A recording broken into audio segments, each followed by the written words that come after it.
Alright.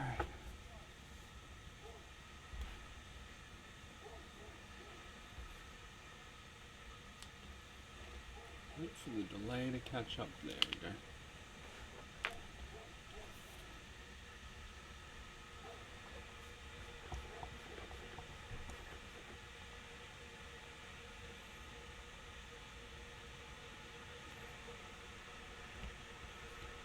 I'm just boiling the kettle at the moment, so there'll be a bit of noise in the background, but we'll get started in just a sec. Hang on. It's weird watching the screen with the delay, so hang on.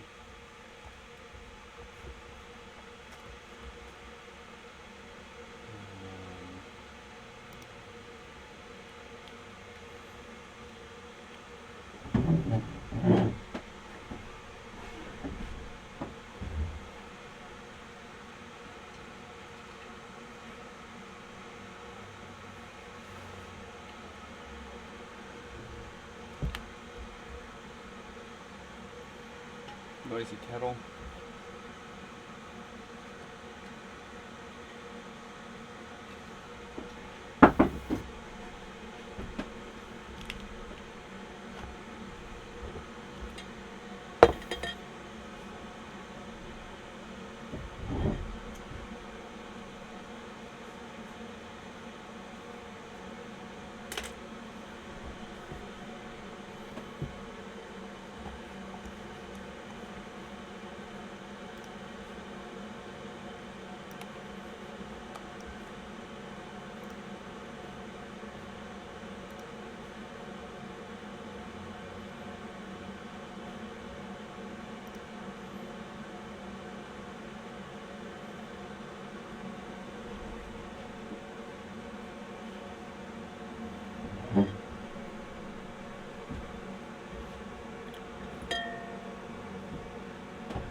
Alright, I think we're good to start. Alright, so today I think what I'm just making sure everybody can hear me out there quite clearly, right? Hopefully that's good. Today I'm going to be playing around with some different Madder sort of ideas and techniques and stuff like that, because recently I just managed to finally put it in order because I realized I'd run out of Madder pigment, so I got another kilo or so of ground Madder, which looks like that. Oh, you can see it's quite dusty and very finely ground, which is actually quite helpful. It means I don't have to grind it up myself, which is really good. I think this Madder in particular is from potentially Pakistan. It's all I could get at the moment. I'm still in the process of trying to acquire some really high quality Iranian Madder, which I have a really small sample of somewhere. And it does definitely look like it's a higher quality, maybe just better grown or grown with better conditions in Iran versus Pakistan, but it's really hard to tell. But anyway, so part of what I've been sort of doing is I've been going through both this book here, which is the Manufacturing of Mineral and Lake Pigments by Joseph Birch, which is, this book is from 1901. So I got this printed up for me through Amazon's archive printing service. And there's a few things in here that I really wanted to go through with, because I've been making the Madder pigments for 6 months to a year now, sort of playing around and stuff, and I sort of had just sort of fallen into a habit of something that I knew that worked, but I never really quite made it precise. And so I think what I wanted to do is do some side-by-side testing of the different methods that are presented in the book here, or close to the methods presented in the book here, to try and hone in and see what the different effects of different things in the process will end up being like. So I guess I'll go through what I've already started preparing here, because this is something that takes multiple days of work and prep to sort of get things to happen in different ways. And I think also part of the reason I'm doing this is because I've seen a lot of comments on my madder extraction video, people being like, can I substitute this or try this out, or what if I don't have this? And it's like, yeah, I think it'd be good to just try out a few different techniques and also just see what people can do at home themselves as well, because, you know, there's a bit of a difference between having access to things like sulfuric acid and different things like that, which is part of what I want to explore today, but also we'll do some side-by-sides of completely, I guess, kitchen-friendly versions of things. So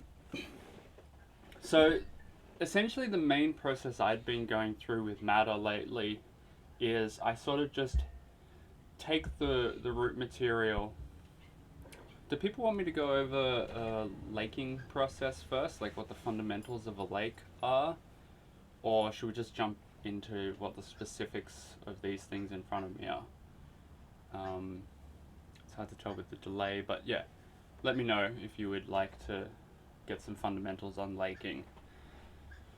But this here represents sort of my main, I guess, what I normally do, except slightly different. So this is what they call flowers of madder. So I'll read the method here. So flowers of madder, which have doubling the coloring value or power of madder, are made by the treatment with very dilute sulfuric acid. Madder is stirred in about 5 to 6 times its quantity in water, and about 1% sulfuric acid is added. After leaving the mixture in a fairly warm place for 5 to 6 days, alcoholic fermentation takes place, and many substances which would be injurious in dyeing are decomposed. The residue becomes, in consequence, richer in coloring matter. When the fermentation is finished, the residue is filtered off, broken up, dried, and then it basically sits waiting for when the colorists want to use it. So the way I'd been shortcutting this method is I hadn't been doing the fermentation. I would just been essentially getting the madder, putting some water in, adding about 1% sulfuric acid, heating it up on the hot plate. Then from there, I would, once it had sort of heated and infused and the sulfuric acid had broken down some of the matter, same thing. I would then take out the plant material, discard the liquid because it was no use, and then rinse the liquid until it was free from any acid. And then what I would do is reheat it up in some liquid and add my potassium aluminate, or alum, which, God, this light is so bright up here, but that's alright. So the alum is the thing that draws forth the color materials from there, which will give us our, I guess, liquor, they would call it, I guess. And that's when we can then turn that red liquor into our pigment, our laked precipitate. So yeah, this has been sitting for a day and a half now, so not quite the amount of time that it suggests in here for full fermentation, but nonetheless I'm going to see if there's a bit of a difference with doing it this way. Now the other two things that I've got going on here today is, in the small beaker here is just 10 grams of madder root mixed in with a roughly 17% solution of hydrochloric acid, and that's been left overnight, and just so that we can see if the hydrochloric acid attacking the plant material has any sort of desirable effects in terms of improving the color. And then the third little sample here that I've got is based on a different method, which is from a book from the National Gallery of Washington. They released a series of books at some stage, I think maybe in the 90s or early 2000s, where they did some in-depth analysis of different pigments that are of sort of historical importance. And they had a method in there, I believe it was in there, I don't think it was from this book. No, it wasn't from this book. They had a method in there for, you would soak overnight the madder material in a solution of sodium sulfate, because apparently the main constituents of the madder, the alizarin and the purpurin and pseudopurpurin, which are the main coloring components, they aren't soluble in a alkali or alkali sulfates. So by using sodium sulfate, what you can do is the sodium sulfate will dissolve and solubilize other chemicals and other components of the madder root. So I'm going to have to bring up my computer to find the continuing recipe of this, but essentially what we're going to do is we're going to wash this out, and then I think we're going to add lead acetate, which I've got 9 grams of lead acetate here. And the lead acetate is going to precipitate the sulfate out, because lead sulfate is insoluble. So that'll get rid of the sulfate ions, and then it'll leave behind everything that we want that's desirable, and we should get a cleaner, purer color from this. Anyway, the point of doing all this is just to compare all the different potential techniques. So, I guess without further consideration, we'll just get started on processing up. Well, I'll go over one more thing. So, the one thing that I haven't tried yet that I think will be the most interesting, because it's the main method that used to be used for making the madder pigment, was a thing called garancine. It's a French word, so I'm really bad at pronouncing. But essentially what that required you to do was, here, I'll read.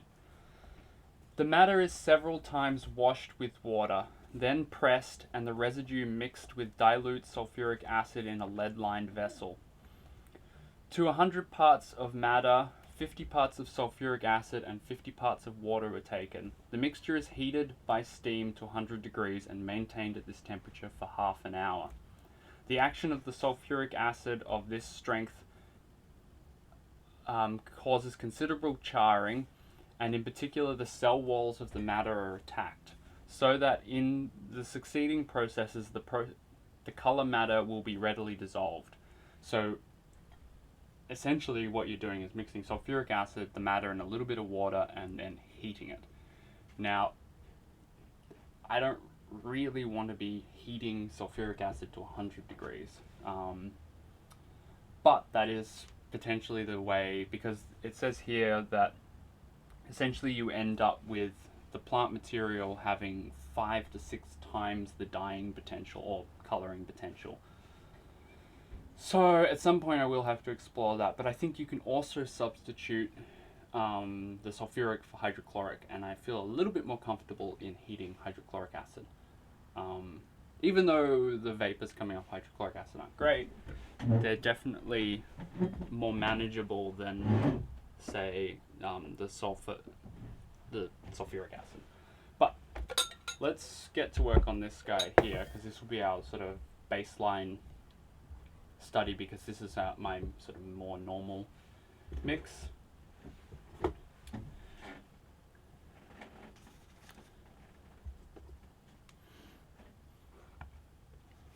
It's cool that 8 people are here today. Thanks for tuning in. Again, I'm just doing this because I think it's fun to bring people in while I'm working, because I'm going to be doing this anyway.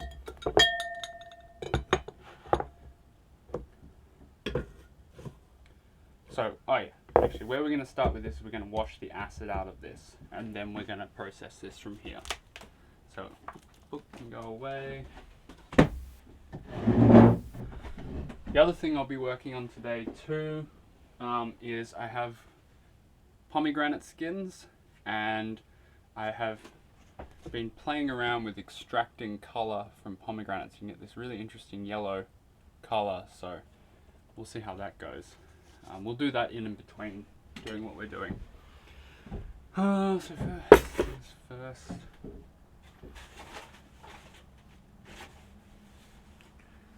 Get some gloves on.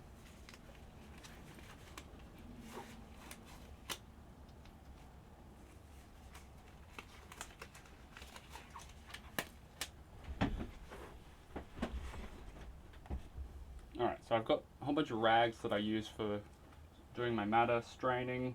I just keep reusing them. I haven't washed this morning. If anybody has any questions about what I'm doing or what's going on, you know, obviously just jump in on the chat there and let me know, and I'll do my best to answer things.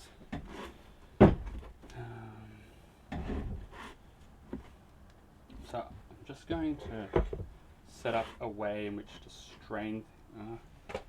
Normally I have a bowl for this, so, but I don't seem to have the bowl with me at the moment, so bear with me. What's a good way of approaching this? Oh, I know what I'll do. I'll just go this way. No, I will do it this way. It's always good. I might have to, because I'm going to have to stand. I'm just going to adjust the camera a little bit.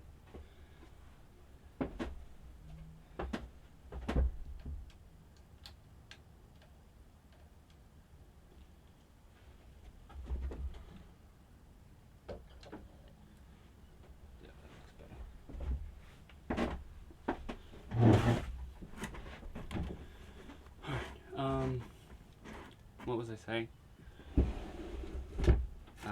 Yeah, having lots of containers in the lab for doing all sorts of pouring and holding larger volumes of liquid is always a good idea to have handy. And apparently I don't have any scissors handy. I'm gonna get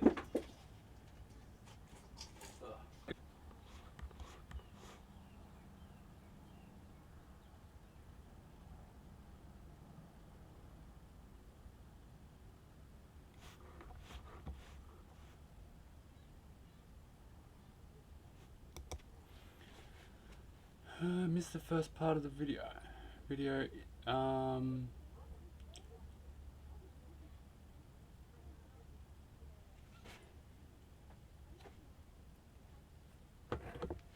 Just give me a sec. I need to figure out what's going on with the internet at the moment.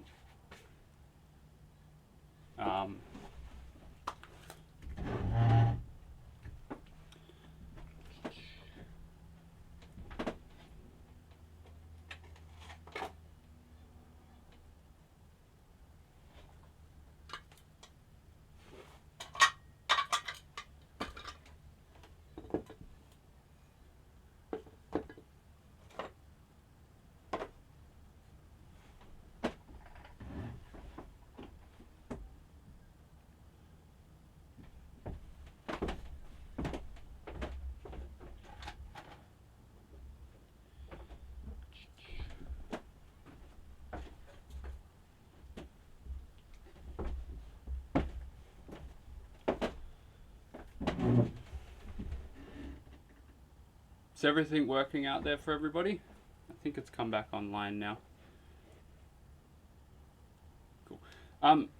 So in regards to your question, so this is, I'll get closer up to the camera.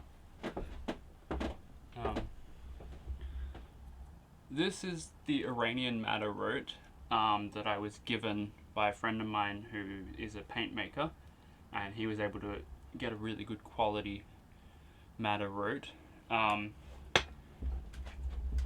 This is the stuff I've been getting just from a local dye, like natural dyeing supply place, and it's just like a finely ground powder root here. which, you know, is not bad. Again, I haven't done enough of a comparison to know the quality differences yet, but I am working towards that.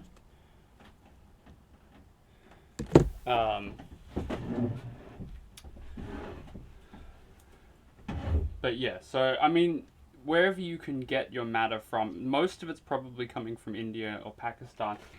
The thing to make sure you absolutely do is you have to check. God, sorry, this light. You want it to make sure it's Rubia tinctorum. Okay, there are other varieties of madder plant. I can't remember them off the top of my head, but the tinctorum, so Rubia tinctorum, is the one you want to look for, and you want to make sure that that's what you have as your dyeing, as your root material. So just squeeze off all of this liquid here.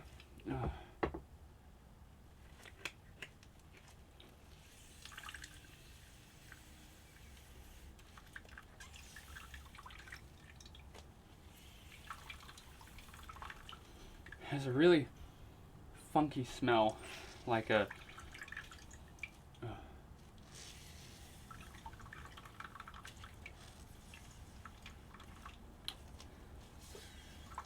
I'm not going to get all the liquid out in this first squeeze, but we'll get there. This is also a very messy process, so I may actually, while I'm doing this, I might just clear myself a bit better, bit more space. Let's put the hot plate down for a moment. Move these glass things out of the way. Move these out of the way for now. We'll get to them later.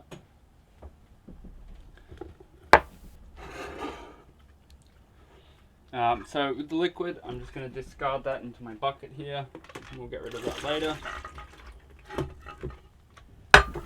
So, where is my... Here we go. So, pH test strips, super useful. So at the moment, as you can see, bright red, which means acid, so it's still very acidic. I think in that whole mixture there was about 600-700 mils of water, and 8 mils of 98% sulfuric acid went into that. So then we'll just open this up again and put the madder root here, which is fairly dry, and then we're just going to get some water. I hope I have enough water with me today. Normally you go through a lot of water in this process, and it's a bit slow. So again, just gathering up this here, and just sort of want to make sure that everything gets saturated, and we will squeeze again.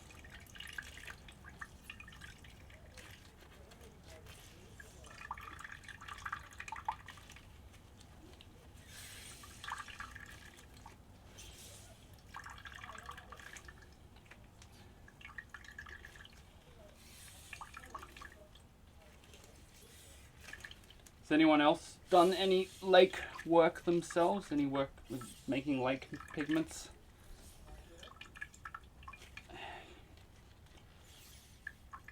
I always find them a welcome change from my normal work, because, you know, normally a lot of what I'm doing is doing cobalts and cadmiums and stuff. And, you know, as fun as it is to play around with, you know, all those different chemicals, sometimes it's really nice just to get back to like working with plants and simple, sort of less, I wouldn't say less toxic, I mean they are less toxic, but just simpler in some ways.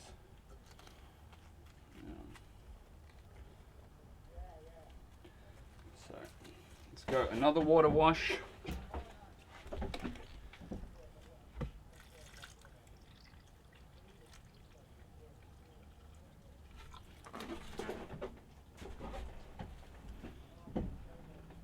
So this original amount of madder that I had here was 100 grams in dry weight. And I think the other thing that I'm keen to try out today is, I think in my last few times that I'd been making the madder, I'd just been sort of using the alum willy-nilly, like just putting whatever amount of alum that I thought looked good in there.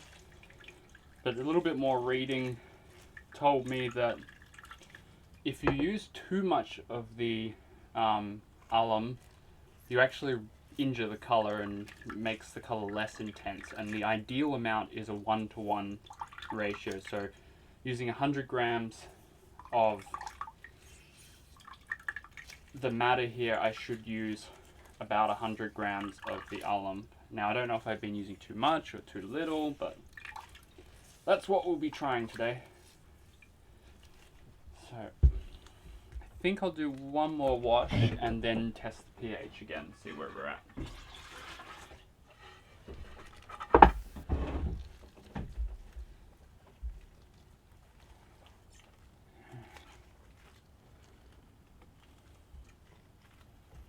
It's looking good.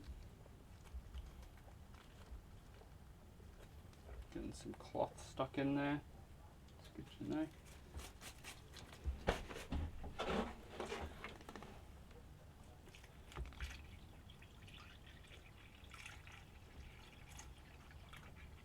I was also reading yesterday, I found a really interesting document from a report to the British government in a report to the British government in 1847 on just sort of general science discoveries by the British Empire at the time.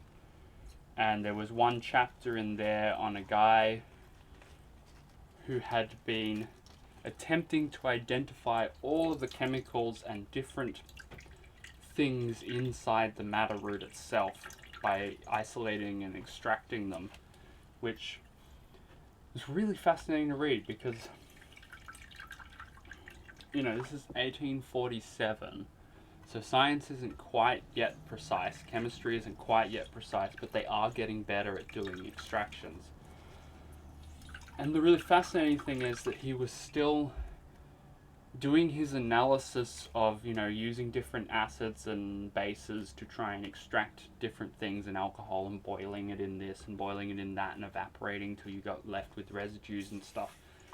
He would still touch, taste, and smell everything to try and figure out what they were. And, you know, he would remark on different sweet tastes or bitterness that he would find in it, which is just really bizarre to think of scientists basically tasting what they were doing to try and analyze things.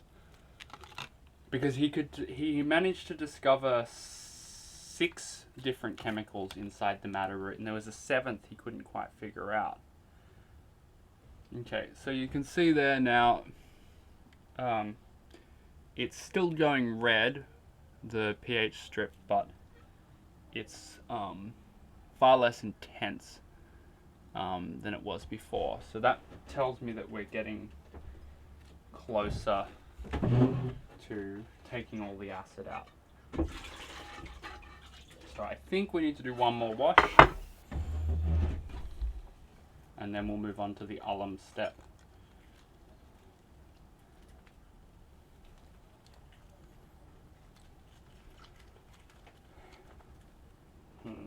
Here's a spoon.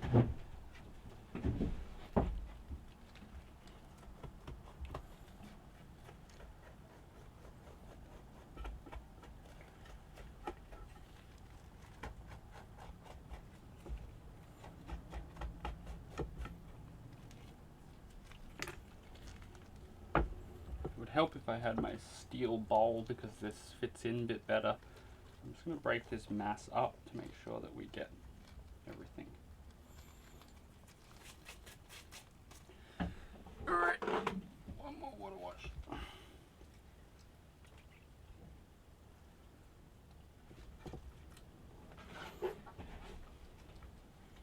Make sure everything gets in there nicely.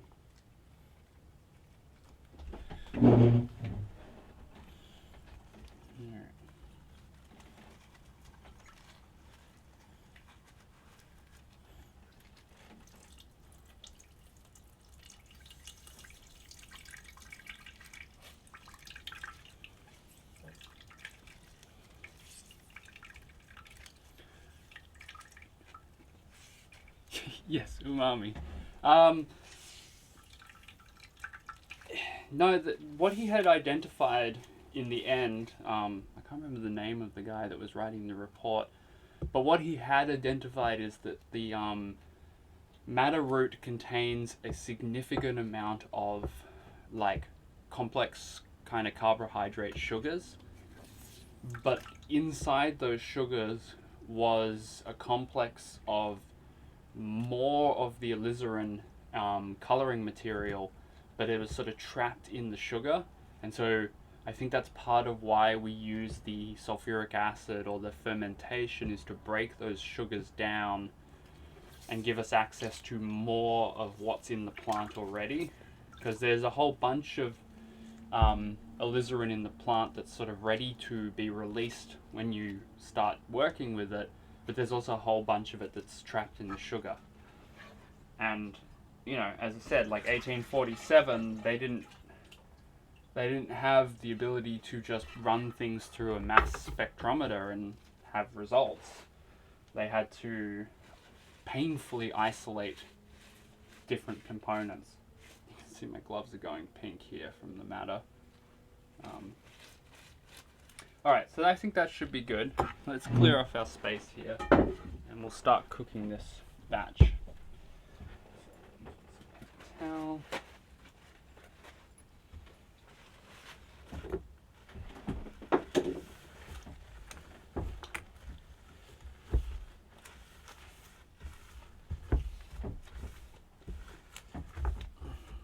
Pigment making is always a mess.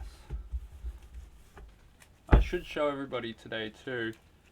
What pigment am I doing? I'm making madder lakes, or I'm doing a series of experiments on different madders. Because I want to sort of refine my process a little bit and get things a bit better. So we should get ourselves hot plate. We should get ourselves our beaker.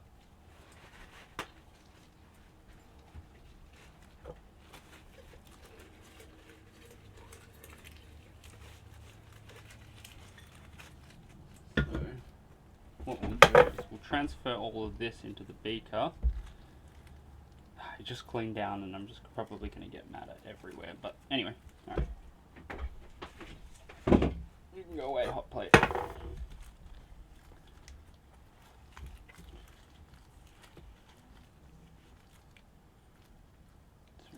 There's our root material.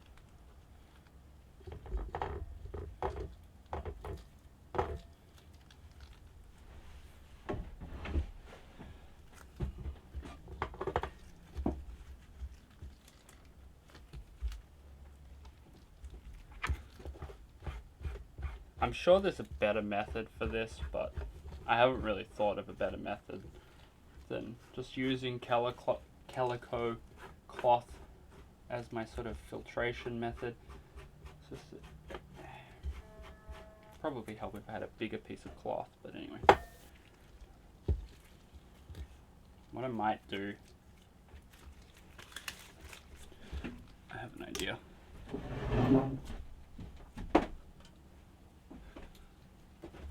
What we'll do is we're just going to do this.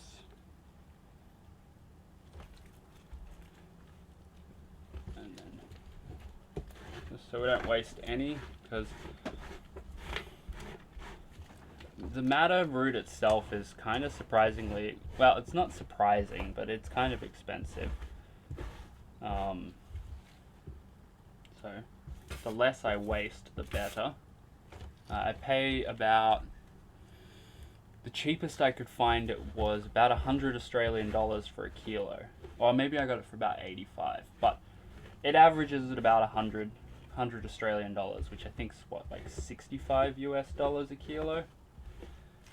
So certainly not cheap, but you get a reasonable amount of pigment out of a kilo. And especially if you're turning that into watercolors, it, you know, that goes a long way. Alright, that's probably the majority of what we're going to get out of that. We'll need this guy again later. And we'll scrape this up. Yeah, this was a much better approach.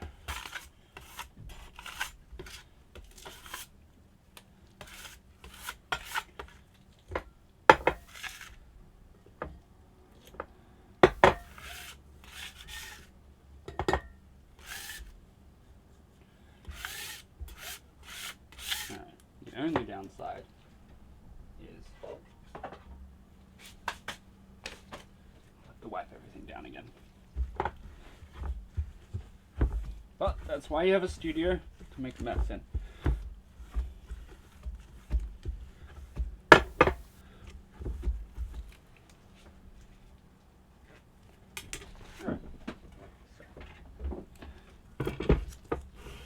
And we get this.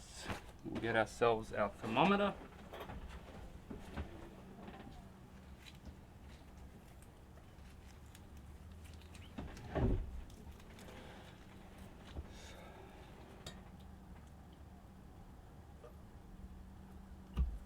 So I think the thing here is I don't want to exceed 70 degrees. That can damage the pigment. So this is already pre-boiled. So it's pre-boiled at the start of the stream. I'll bring it up to about there. Probably maybe should have left a little bit of extra room for adding the alum, now that I think about it.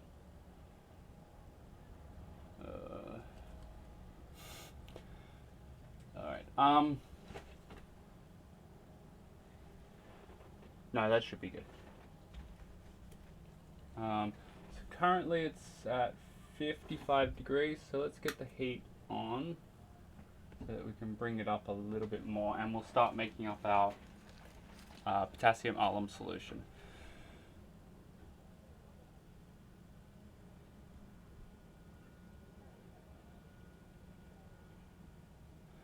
Looks like you've left quite a large amount from the 100 gram starting point. Yeah, I think I've lost a little bit here and there, but it's, yeah, when it's wet it definitely expands out, but it should be right. So let's get ourselves another beaker and start making up some alum solution here. So the alum is potassium aluminium sulfate. It's again very easy to get from dye supply places. So anywhere that does natural dyeing and stuff like that, this is, you know, the main thing that you need. We'll get our crappy little scales here, which I really need to get some new ones because these ones are just no good. Put our beaker on, level it off, and then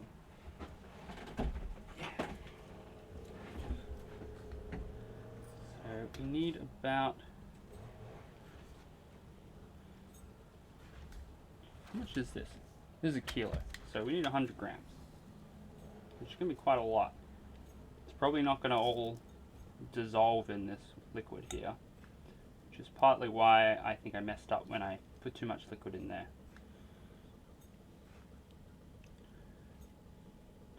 So that's 50. We'll start with 50, then we'll mix up another 50. And we'll go from there.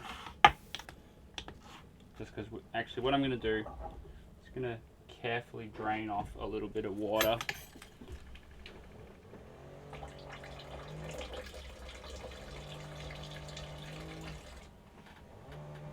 That's probably better.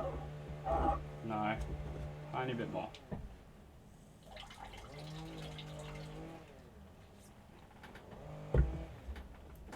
Alright, thermometer back in, hot water in here.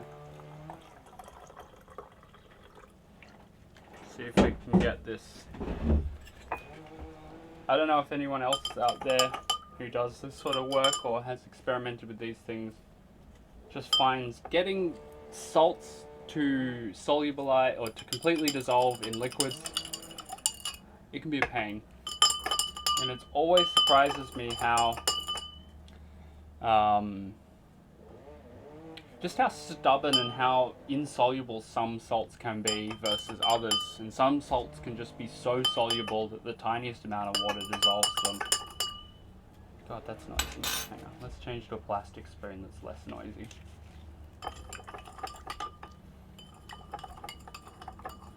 Oh, we have 9 people now. Excellent.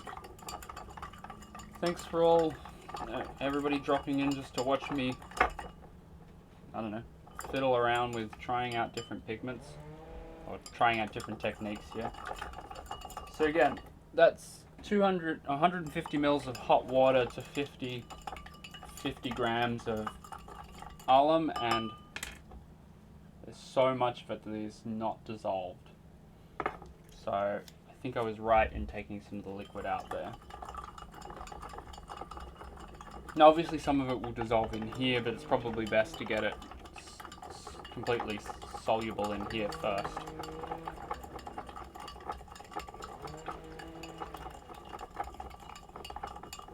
Alright, the temperature has definitely dropped down to 40, so let's crank the heat up.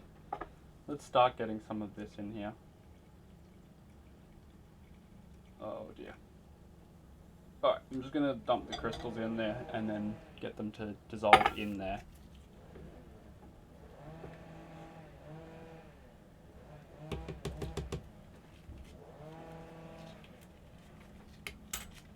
So let's measure another 50 grams into here.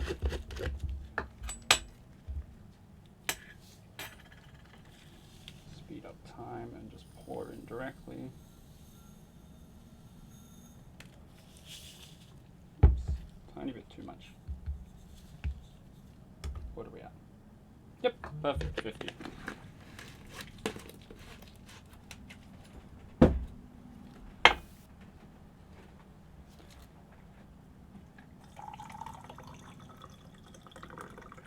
Let's put this a bit more to the, whoops, that's hot.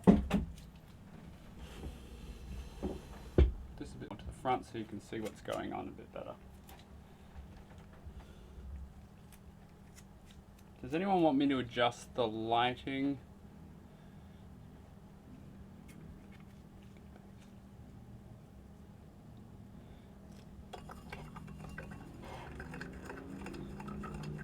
Yeah, that's true. I could add the water slower.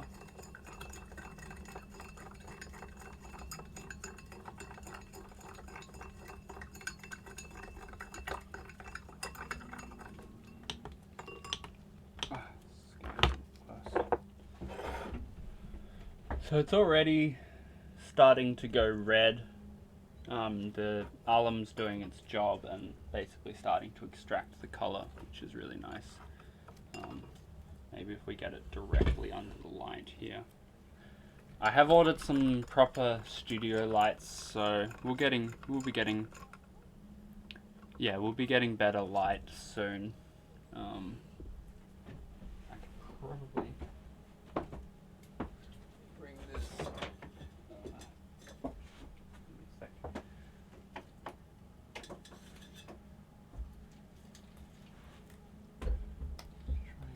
Bit more light happening.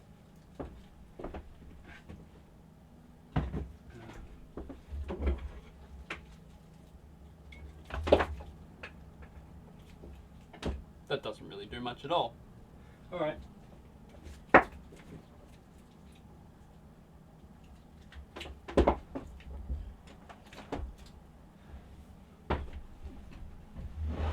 We'll have better light soon. I can just do this here.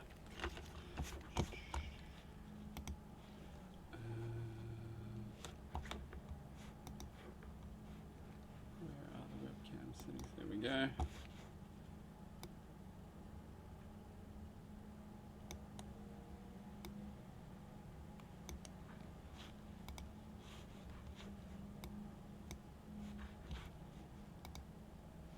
There we go. Brought the brightness up a bit. Just don't want it to be too bright because this light above me is really intense. But anyway, moving on.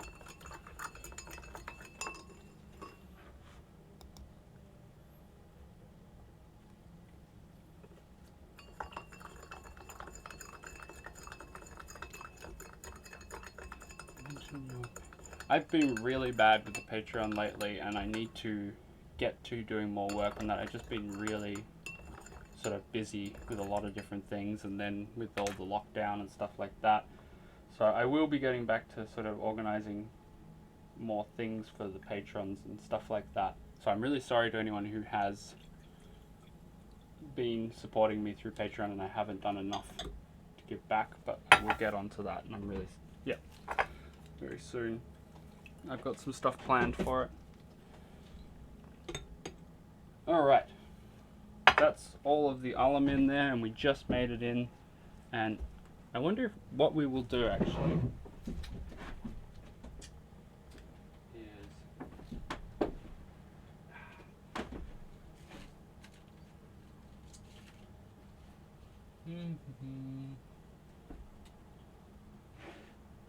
it's happened again. I've lost my stir bar. So my magnetic stir bar for here, for the hot plate, I am eternally losing. I am just, even though it's magnetic, I can't seem to manage to keep a handle on it. I could really use it right now. What have I done with it?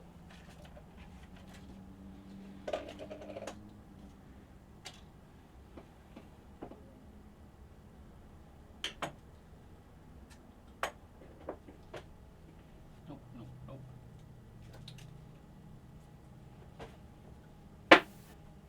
It's alright, we'll just manual stir.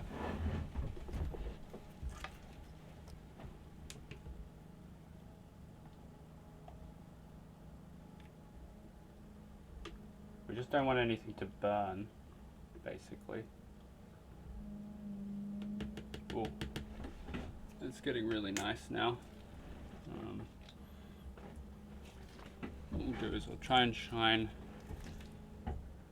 a light down so that people can see the color that it's changing there. See that nice sort of ruby kind of color that's happening, which is really good. This is,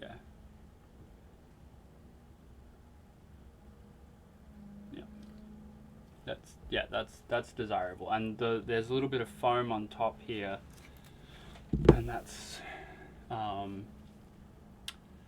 that's starting to change color too. This is looking good.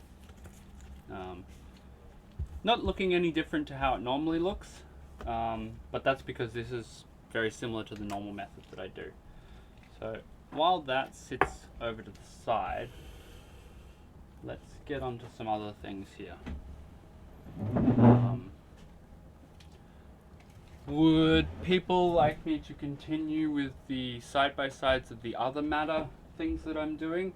Or would we like to do a little bit of experimenting with the pomegranate? Because, yeah, pomegranate would be really cool. Let me know what you'd like to do. Whether you'd like to see me start doing some work with the pomegranate, or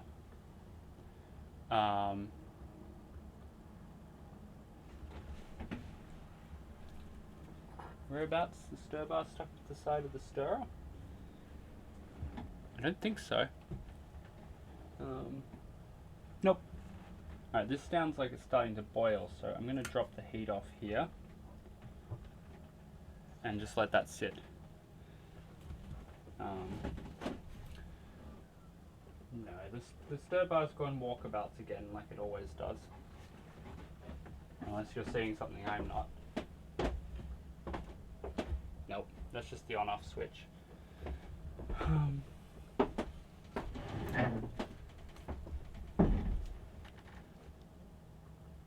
Alright, hydrogen chloride, then the pomegranate. Okay, cool.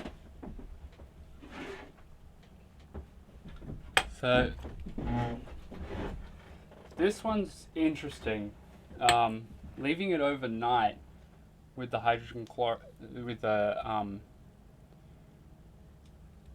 the hydrochloric acid, it's gone really dark brown. Like, as you can see, it's sort of like a tarry brown color, which, you know, if we compare to what we had here, this is the color of it just soaking, and this is, you know, obviously so much darker. So something has definitely gone on here. So let's rinse and wash all of the acid out of this, because it's definitely done something to it. So thankfully this is a much smaller amount, so it should be a lot easier to do. So we'll just get, we'll save, oh no, we'll use this cloth. This cloth looks fine. As you can see, these cloths have been used for the Madder before, so they've already been dyed all sorts of different colors.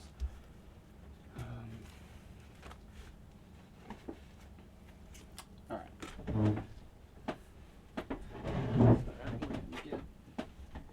Get back our container here. Let's check the temperature on here. Yeah, that went up to 71, which is the absolute maximum that it should go at. That's why I've turned off the heat, and we'll just let that sit. So let's spoon this mixture. Now this may take a little bit more washing because, well, there was a very strong amount of acid used. Wow, it's so black. Definitely been attacked. This was 10 grams here. I figured with the experimental ones I wasn't going to do such a big batch, whereas doing a big batch of this one is pretty safe bet because I know it'll work.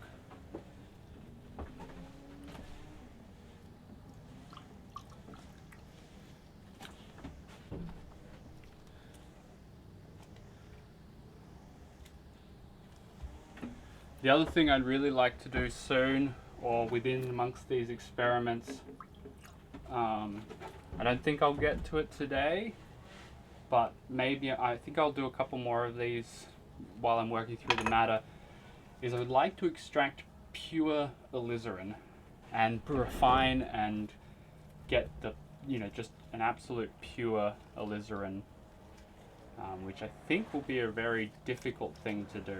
I'll read the method for the pure alizarin in a moment.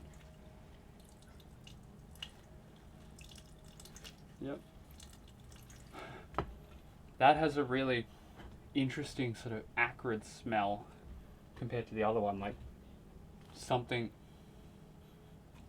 I can't even describe the smell. It's like,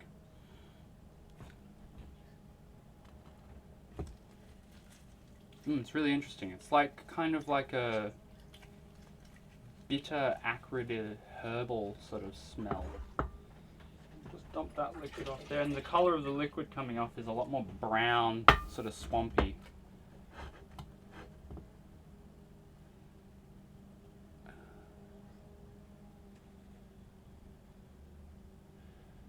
More or less how much professional magnetic stir bars and hot plates and stirrers are just are brilliant. Like, this is kind of a cheap one. I think I paid like $70 off eBay for it, which, you know, means it's not great. So the heating side of this thing is pretty poor. Like, it just gets things up to boiling point. But the stirring side is totally fine. You know, it's got a good speed on it. It stirs quite nicely. So, you know, I think at some point I will upgrade to a higher quality. No time for tasting, just smelling. I'm not going to eat something with hydrochloric acid in it. But I was just remarking on the smell, and there's a lot actually in the book there about learning to know when it's finished fermenting based on the smell, or, you know, that sort of thing. But anyway, back to the hot plate stirrers. Yeah, highly recommend getting a stir plate, even if it's just a cheap hot plate stirrer. It just makes your life a lot easier.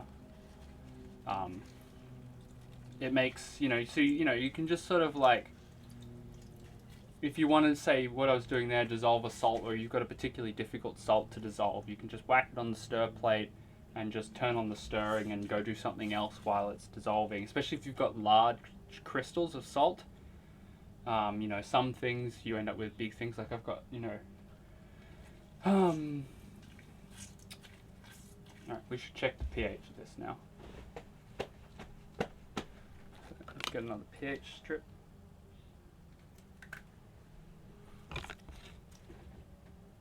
It's very red, as you can see, instantly very red. Still very, very strong on the acid, so.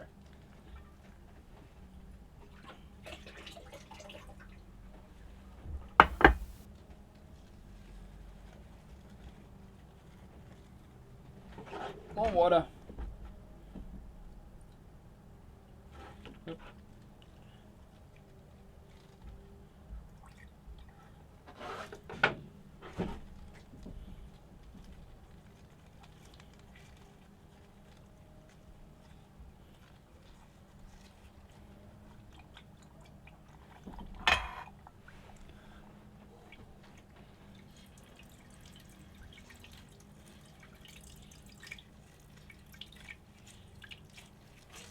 Definitely much easier working with a 10-gram sample than a 100-gram sample. That's for certain. Let's give this a bit of a stir. I don't know if you can see there on the camera, it's getting really nice and rich sort of ruby color. Try and get some of that material down the bottom stirred up. Temperatures, it's dropping now, it's dropped down to 65, so let's get the heating back on slightly. Yeah, again, this isn't particularly precise with its heating either, which is certainly undesirable for certain things. So like, if you're doing organic chemistry and like fractional distillation, this is just rubbish. But for just generally simmering things and keeping things warm and sort of boiling, I find it really struggles to get things to boil. Like you have to wrap it in aluminium foil to get certain things to boil, which is a bit of a pain because certainly some things call for boiling.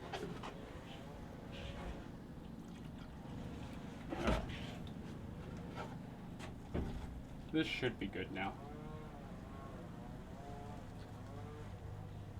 There we go.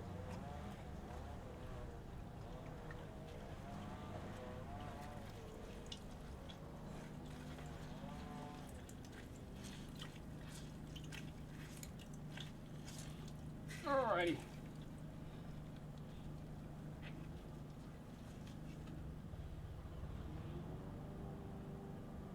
Place a bag in the 5-liter beaker with water on the stirrer and leave it for hours or overnight. Yeah, that could work. Except I don't have a 5-liter beaker. That's the problem. The biggest I've got is 1-liter beakers. But I will invest in some larger beakers at some point. Alright, let's get this. Speaking of sizes of beakers, this is such a small amount, but this is too small of a beaker. We'll do it in this beaker here.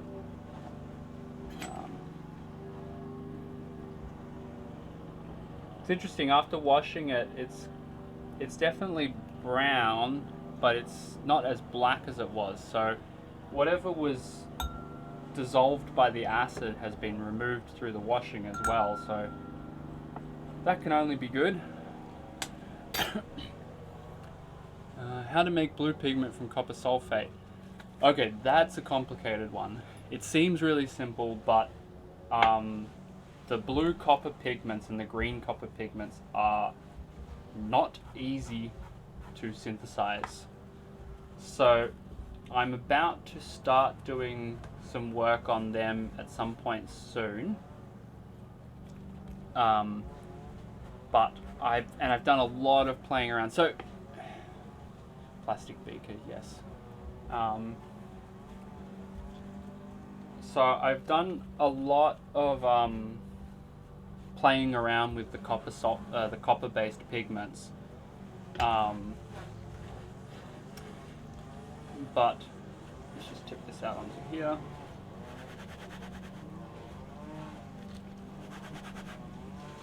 Where was I?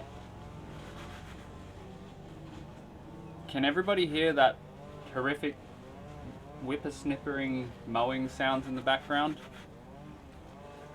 I'm really sorry, the council workers are out doing stuff. So hopefully that stops soon.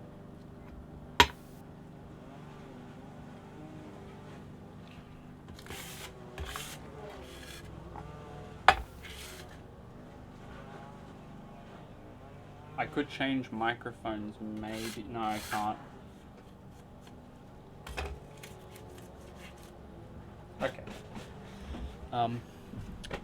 I will get back to explaining the copper pigments in just a moment. Let me just proceed to the next step of this one before I get too sidetracked.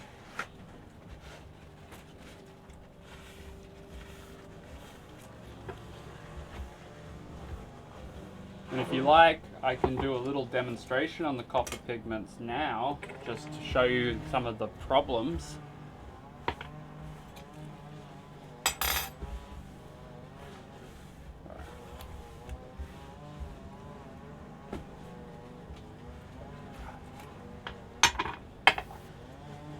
Alright, so there we go, we've got that. And this, so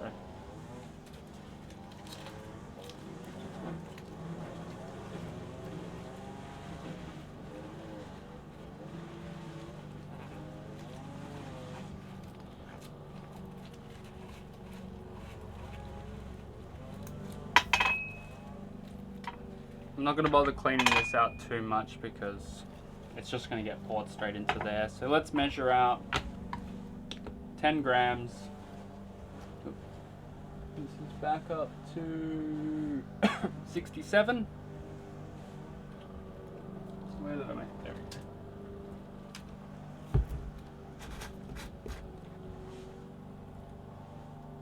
I think I'll drop the heating again on there.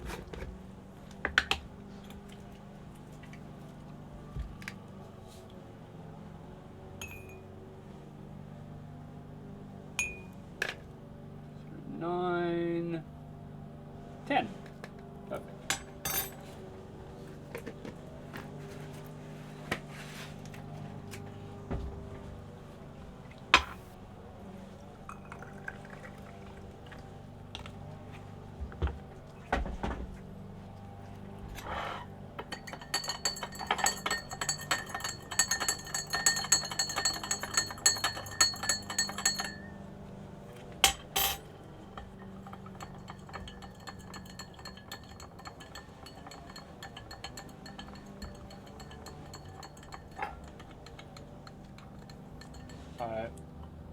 Usually this process here of sort of heating it with the alum, you want to do that for about 45 minutes to an hour. Wow, I've already been going for 72 minutes. My God. Alright. Thanks for sticking around, everybody. Alright, so let's just pour that in there.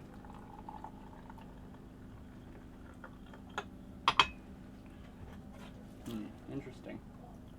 Just a bit more water.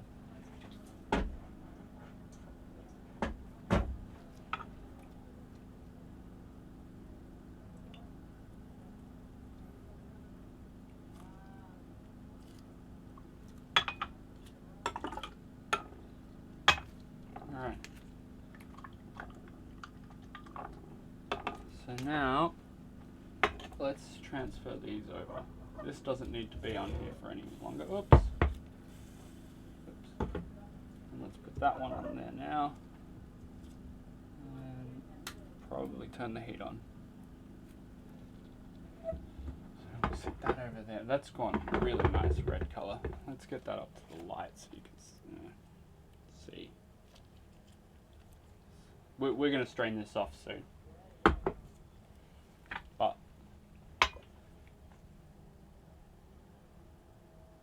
Can I repeat the amount of water and acid to ferment 1 kilo of madder?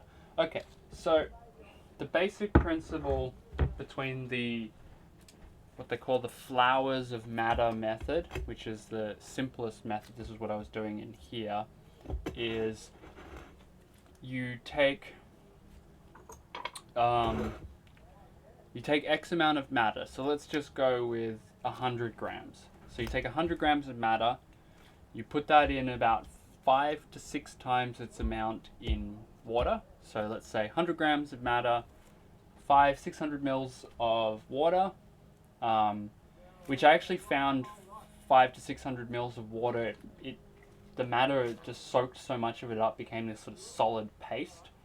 So I added maybe an extra 100 mils of water just to get it a little bit more like a slurry.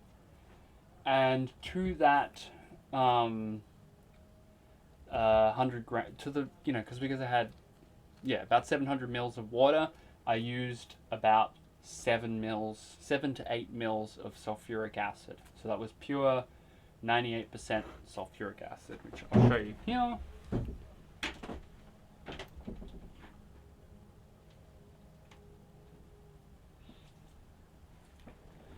This is very, it's hard to read here, but this is very pure, high quality, reagent lab grade sulfuric acid.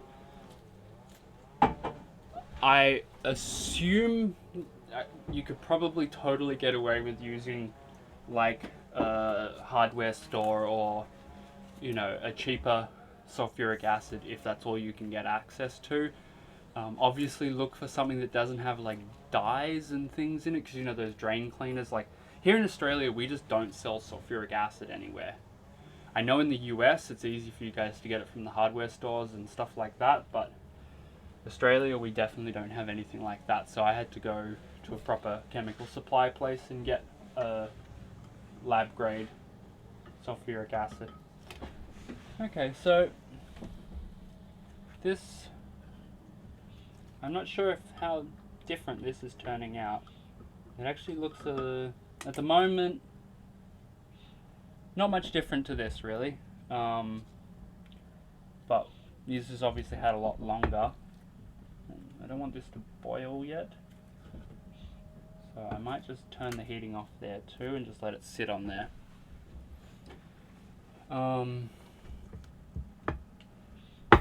Okay.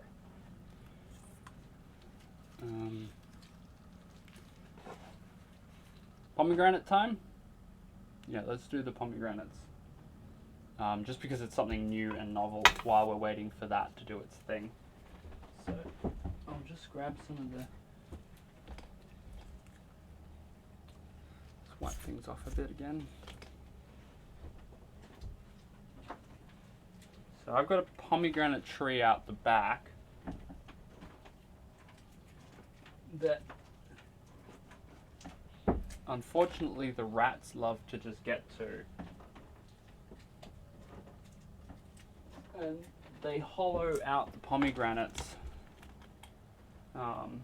eating all the nice bits and just leaving hollowed out skins, which has always been a real pain. Until I read the other day that you could turn them into a dye. Now, some of these have molded a little bit. I've been drying them and there's a little bit of mold on, but that shouldn't really matter. So, let's just start breaking them up. I've got some scissors.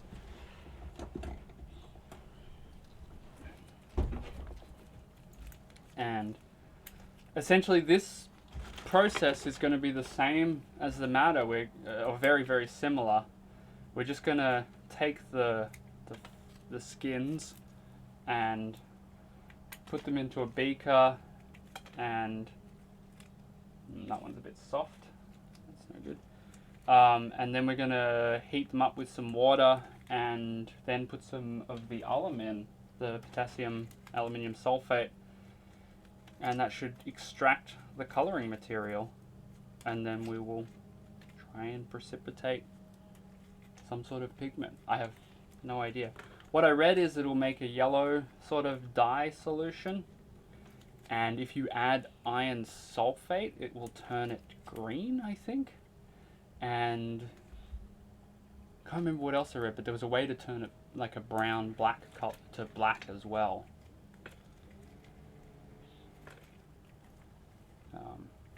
Oh, which reminds me, is it anyone who was here for the last live stream when I was making the Mars black?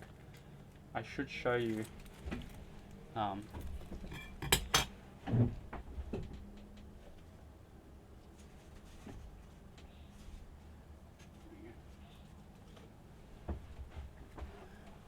That was the final watercolor outcome from the Mars black from the last live stream that I did. I'm really happy with that color. I've actually made up the watercolor as a paint, and I need to make more, but I'm out of iron chloride. So that was a success in the end.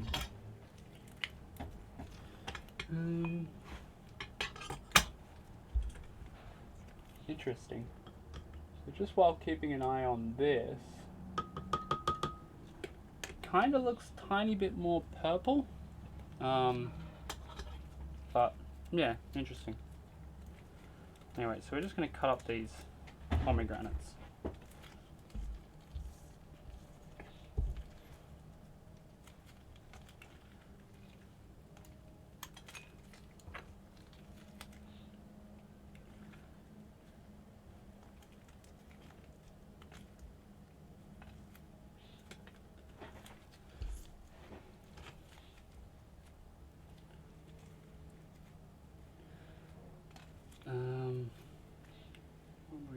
Alright, I'll get back to what I was saying about the copper-based pigments while I cut this up, because I don't want to bore you guys just watching me chop up pomegranate skins. So the thing about the copper pigments, so you can get two types of copper pigments which form naturally in nature, which is the azurite and malachite.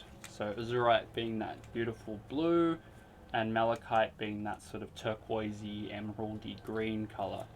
And that's how it naturally forms. They're both the azurite and malachite are copper carbonate, or a type of copper carbonate. And because, obviously they form really slowly and naturally in the earth as crystals, they have a really interesting structure, and you can grind the raw minerals up and just, they've been used for centuries as a paint or as a pigment.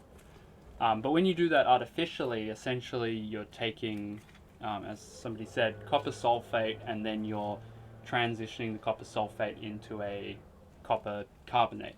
So you can do that pretty simply by just mixing a solution of copper sulfate and sodium carbonate, like washing soda or sodium bicarbonate, and you would assume you get your basic what am I saying here? You get your copper carbonate, which should be your pigment. Problem is, it doesn't quite work like that. You run the risk of using too much sodium carbonate, which then ends up creating, it oxidizes to copper oxide, and you end up with like this browny sludge sort of thing, or it's not stable, or it's not the shade you want, and you get this sort of halfway between blue and green, and it's really painful. And one interesting thing to note about it is, back, maybe this was the 1700s or 1800s, long time ago, the British were the only ones who were successfully able to produce the copper colors, what they call verditas, so blue verdita and green verdita, and the French couldn't. And as much as the French would try, they were unable to produce the color in the same way or the same brilliance that the British could. And so when I read that, I was a little bit more reassured that all my failed attempts were not that big a deal if the entirety of France was not able to also succeed in doing it. Because, you know, in theory, the whole thing with the copper pigments is they should be really simple. It's just copper carbonate. It's not that hard to make. But it turns out it's way more complicated than that. Alright, let's get this beaker. Let's get the pomegranate in there.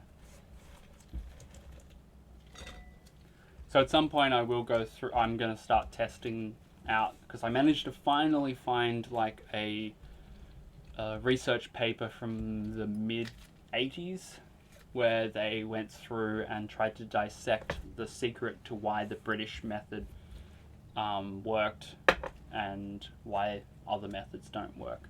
So I will be trialing that. We may need to reboil our kettle.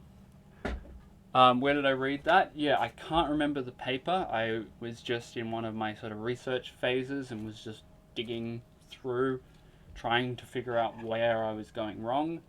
And let me just boil the kettle quickly.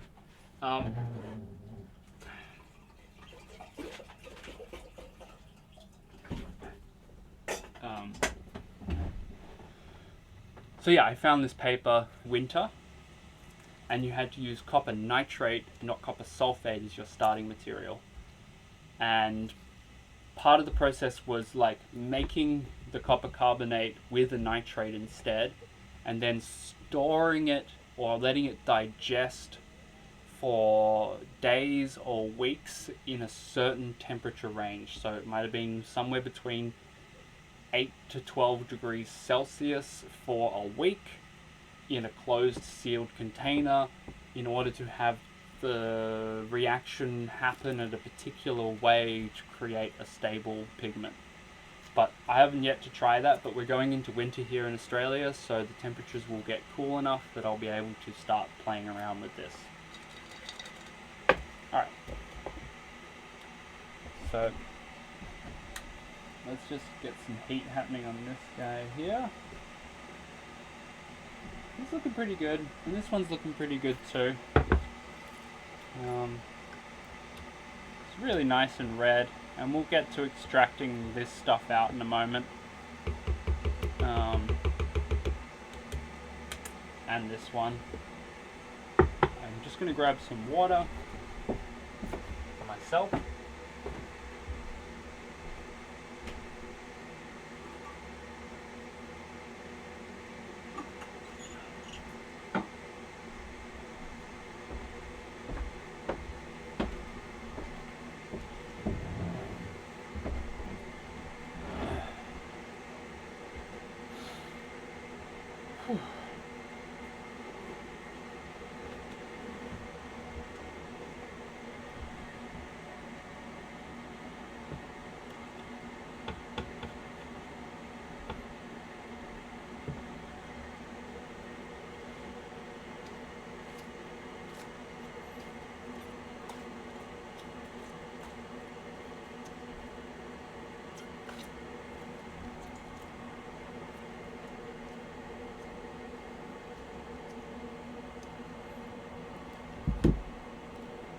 Okay.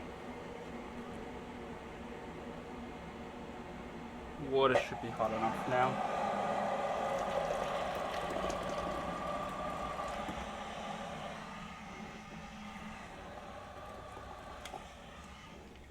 I think that's probably a good amount to start with. This, I don't know.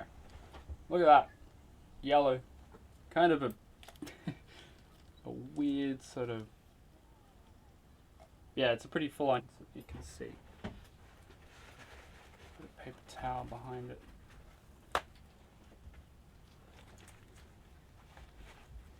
So we can see sort of a golden...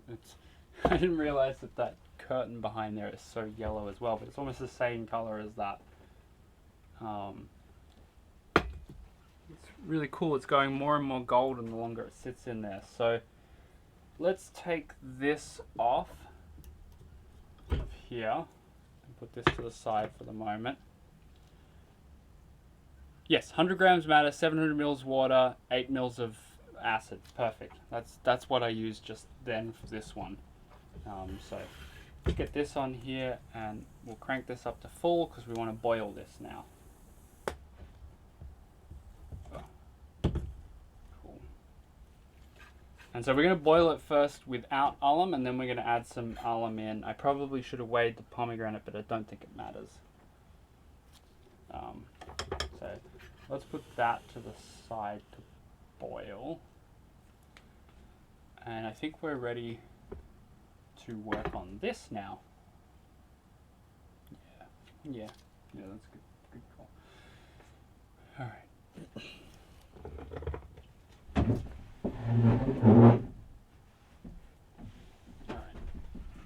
I'm just gonna have to go and dump this really quickly, and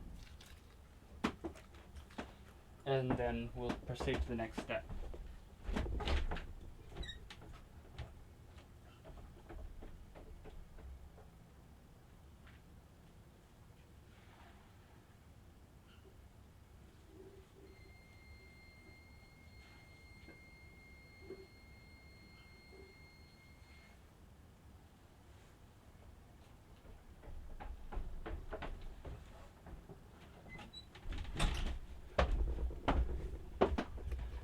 Alright, you to the side there. Well, we'll keep you around so you can see what's going on.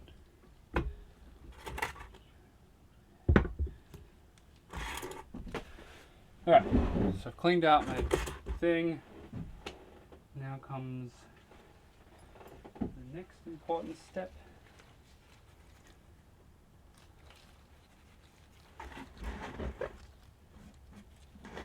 We have another cloth here, and this time we want to only collect the liquid without any of the madder material getting in there. So what we'll do to do that,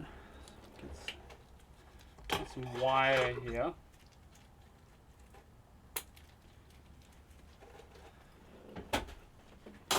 This is my simple little method for, I just put wire around the rim here too, which can always be fiddly, but it's my way of getting the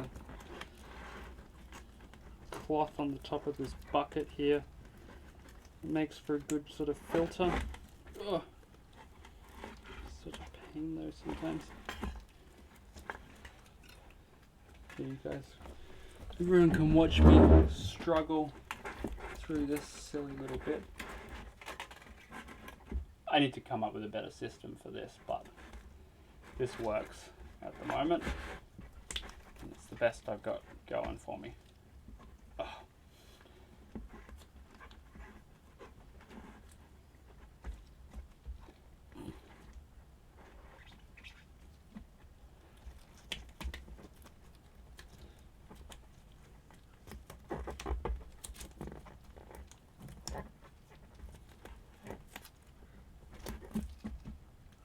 Yep, that'll do. So, let's start.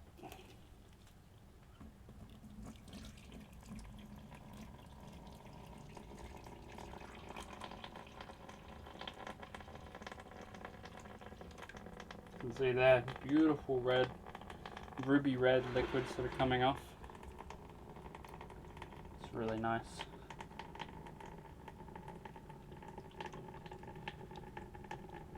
Do this in stages.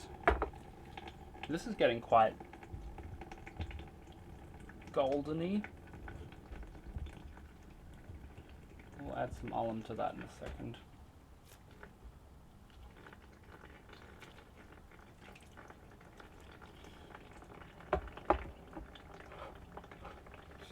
Yep, bigger cloth. Always need more. Ah. Good.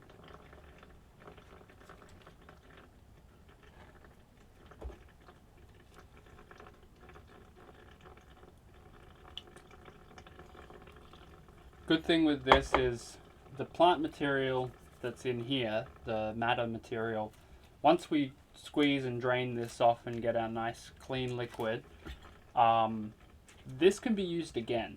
So you can either take the leftover material and re-ferment it, or redo the acid process again and let it sit for a few more days, or you can just go straight back into the alum process again and try and get a second extraction.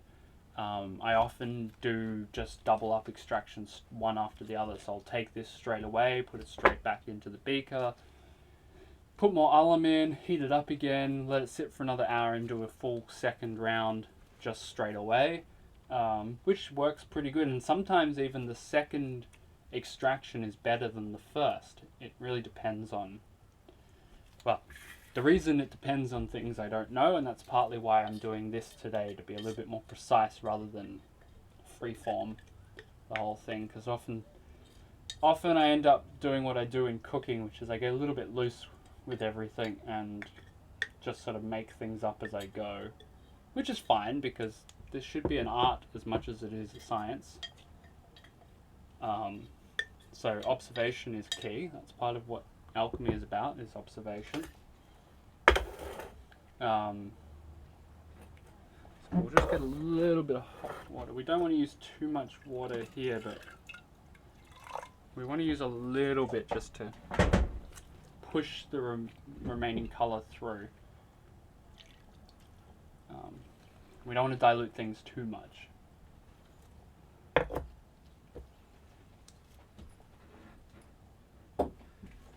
So let's get that through.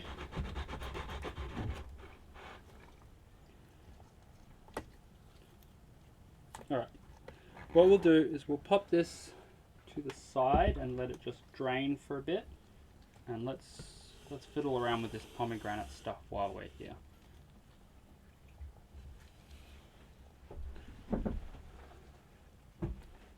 So let's add some alum to this. So I have no idea how much to add, so I think we'll just put in a couple of scoops and see how this works. Let's just go 1, 2, 3, maybe 4. Seems good. Wow. I say it seems good. I've got no idea what that means. Whoa! Okay. Something happened there. It's sort of this weird sort of sickly yellow color has sort of come out now as a result. That's really fascinating.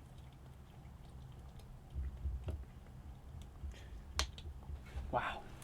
Super yellow. I'll show you a little bit of the liquid without all the stuff in there. See there?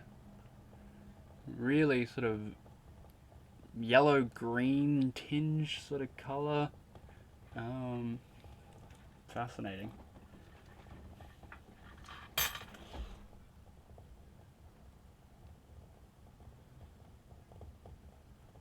And there's like a weird flocculation going on in there since I added the alum, which I'm not sure what that is, but I'm not really sure how long we'll cook this for. I don't know, does it look done? Does it look like there's enough sort of coloring material in there, I guess?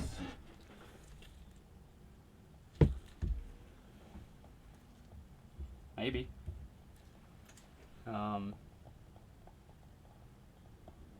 I mean, all we can do is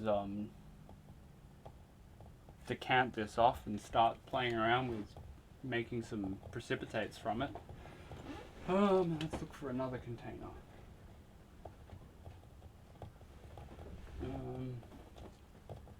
I've got this here. We'll use this. Looks good. Let's do this in stages. So I'll take some off now. Wow, that flocculation is really fascinating. Let me just give you a closer look so you can see. See all that stuff that's like sort of noise? Interesting. Alright.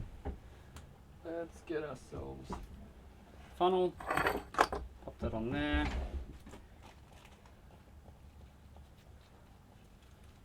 Cotton wool.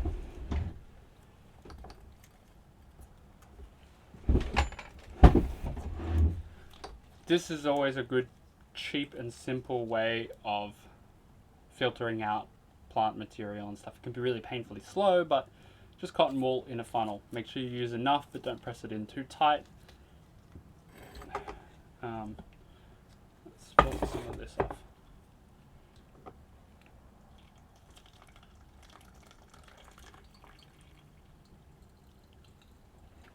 We'll keep some of this on there because let's do some sort of side-by-side stuff. We'll take some off now, and then we'll boil some for longer too, so that we can see what happens as you boil it for longer, if that has any impact. And then we'll also try off doing a little bit with the iron sulfate. You can see there, it's sort of it's like kind of like a amber beer color. Like a pale ale, like a good pale ale. Cool.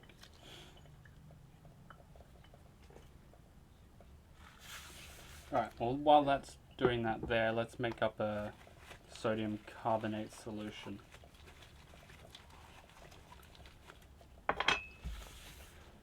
Good. I think I need to put in an order for some more beakers, because I'm just running out. And well, maybe we'll wash this one up a little bit.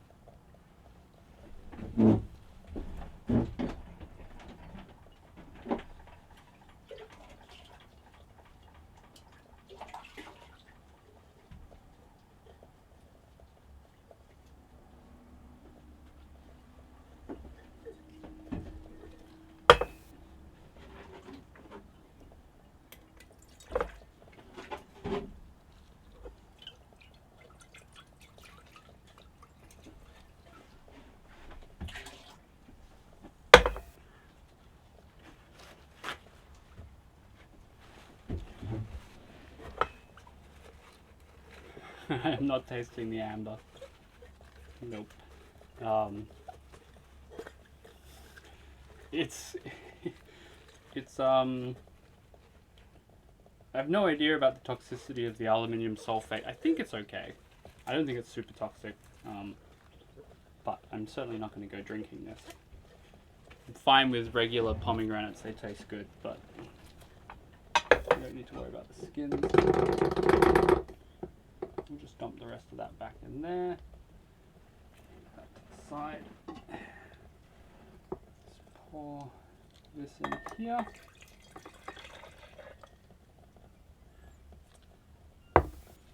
There's a really interesting color. Alright, so now the part of the laking process, which is where we add an alkali, essentially. So we're going to be adding some potassium carbonate as soon as I find it.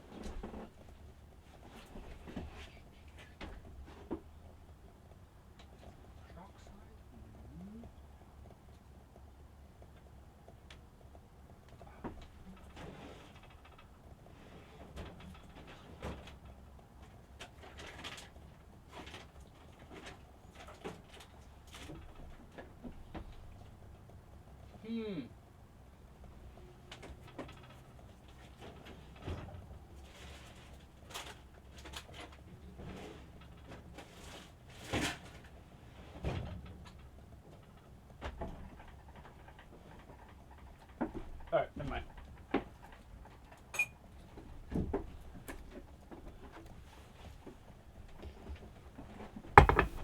Alright, we'll just use sodium carbonate. That'll do the job fine. We've got a lot going on here on the workbench. Just put that to the side. Push that to the side. Let's get this happening. So, again, the amount of sodium carbonate. So this is just washing soda. Washing soda you can get from the supermarket. Very simple. You can use sodium bicarbonate, but I think just straight sodium carbonate is better. So we'll make like a saturated-ish solution. I just did 1 teaspoon there in 100 mils of water. This is just, as I said, complete experimentation.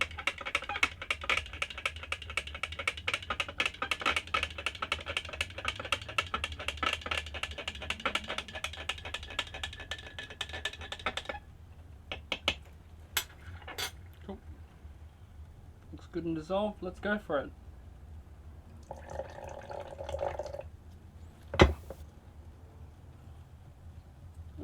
It's frothing, and we're getting a precipitate.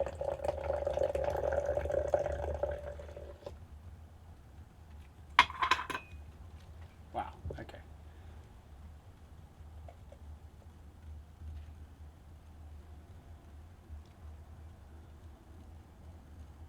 It's gone really thick and gelatinous and really, yeah, radioactive sort of yellow color. Let's do a bit more. This is really boiling over here too. And all that talk about this not boiling, it's totally boiling. Let's mix up a bit more sodium carbonate. I reckon we can precipitate a bit more out of this.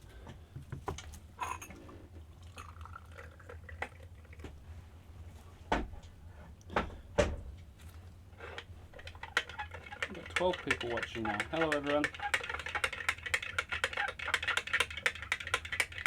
So,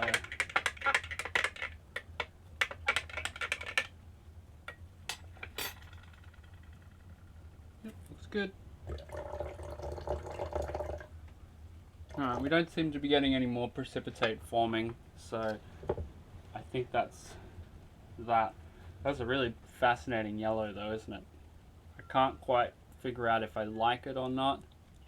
There's something about it that's kind of gross, and something about it that's kind of nice. So, let's just turn this off now. That looks like it's boiled enough.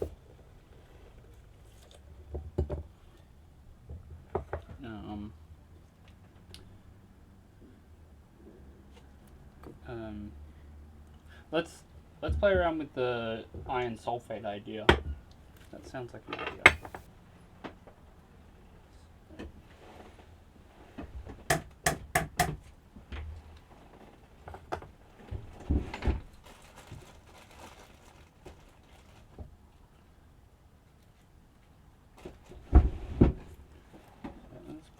A bit more in there.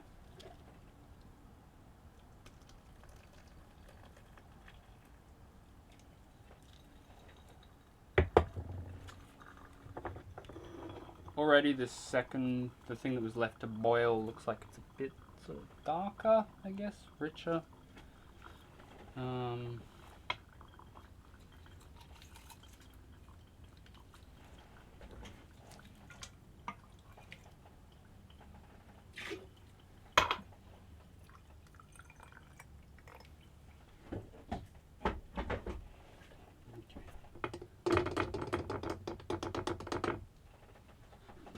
Let's get some iron sulfate and see what that does to the color.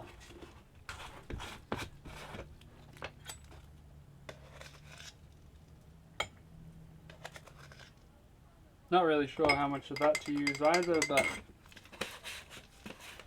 a teaspoon seems good. We're experimenting, so nothing's precise at the moment.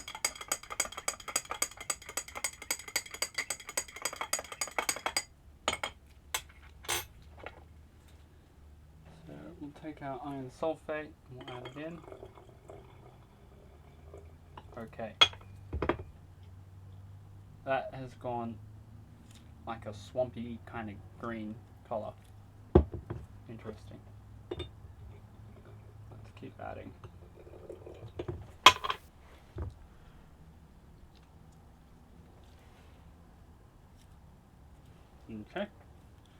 let's,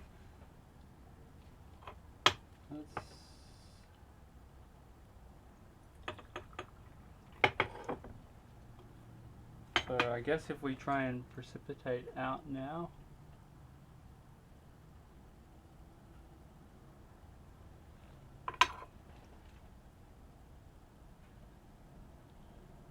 Interesting.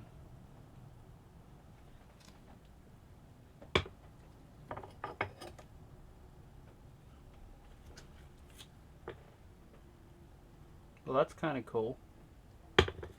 Let's filter these off, and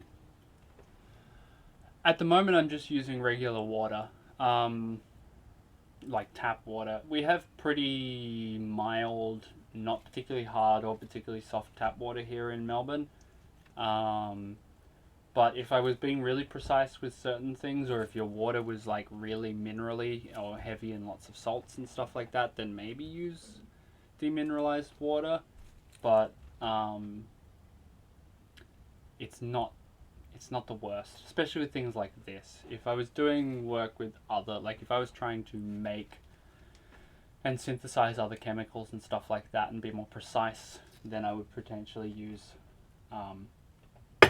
that, but otherwise, yeah, get away with just using just tap water. So, you can see there, it's a really interesting color, isn't it? Let's filter this off and have a look at it. And then this, bizarre, it's like swamp green.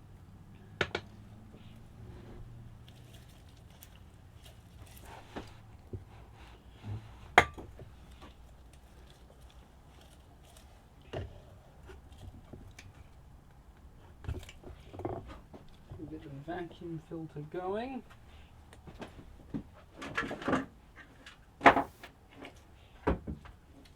So this is my vacuum pump, which makes life easy. You don't have to use a vacuum filter, you can just gravity filter things, but God, that is slow. So we will try and speed up the process a bit.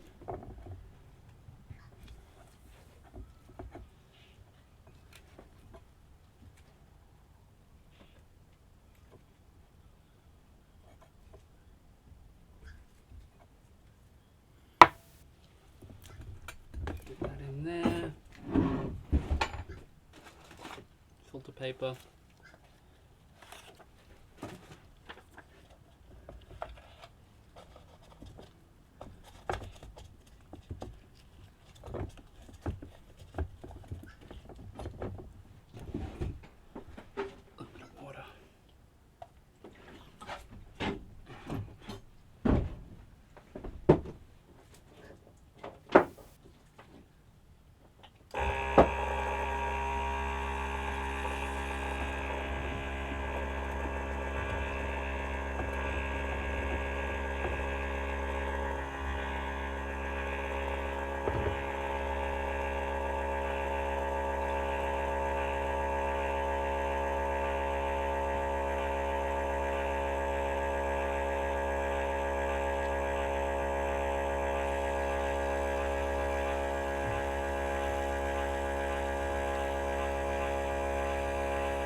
Alright,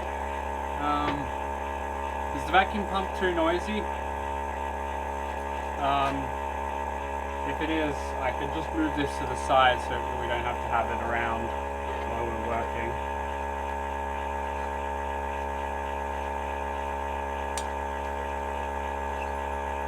If anyone has any questions as well, just feel free to ask in the chat. I'm happy to answer anything. And I appreciate everybody for sticking around. Like, man, I've been going 114 minutes apparently, so I may need to stop the stream soon to have some lunch. But let's get some of these things sort of semi-done so that we can have some results to show.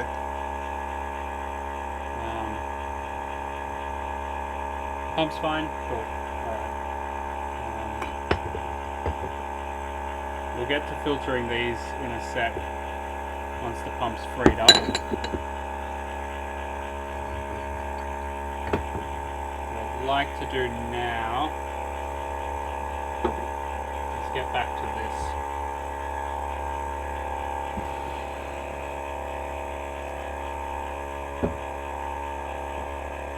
So, the other tricky thing about this process is I don't want to undo the wire and just have this plonk in here because I've done such a good job to get this nice and clean.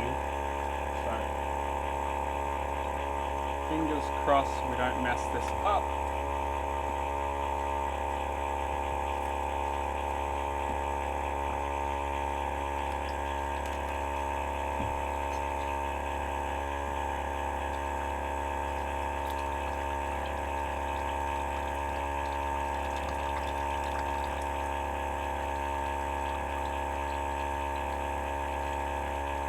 What am I having for lunch?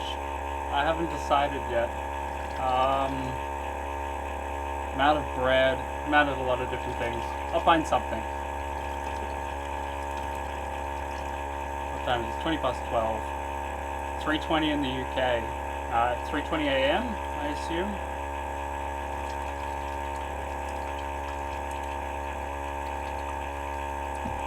Ah, that color is so nice. This is looking like it's going to be a good one.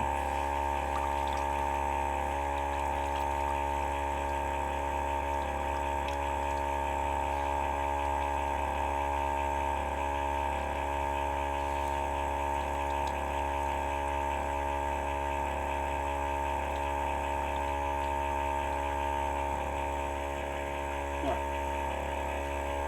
Pop that to the side.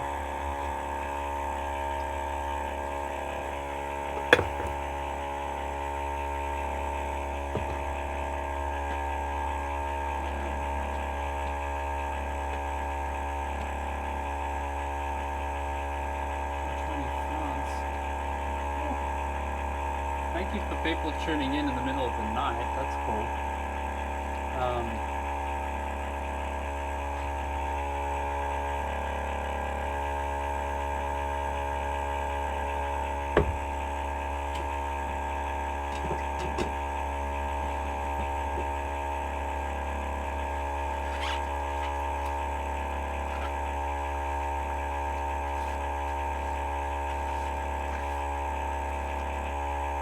Alright, so I'm going to pour this back into this beaker here, and we're going to do the next step.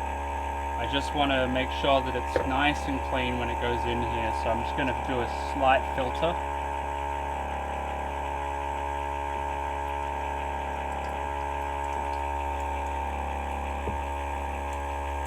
That color is so good.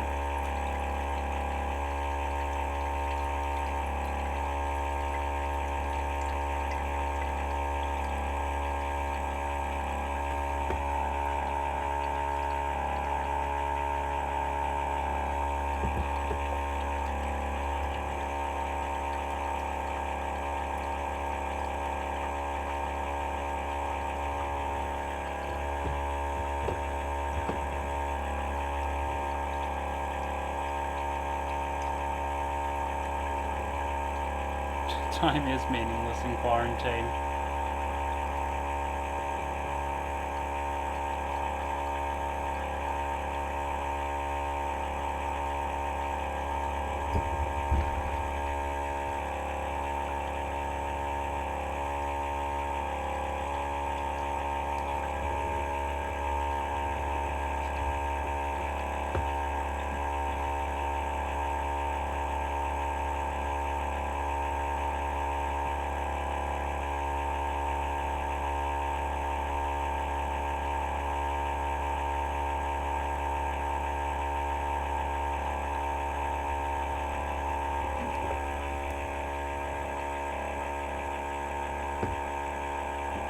Nearly there.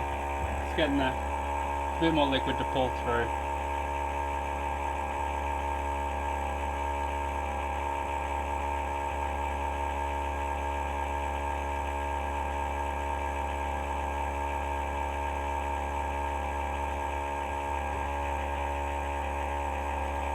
Just gonna theoretically replace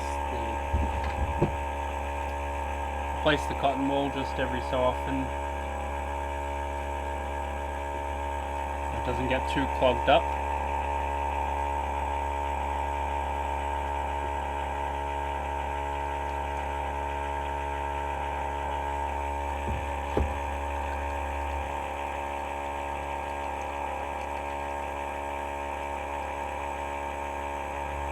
Thought about doing manganese blue. Yeah, I absolutely am doing manganese blue. I'll get to that point in a sec. This is too loud, I don't want to yell over it. I'll just push this to the side.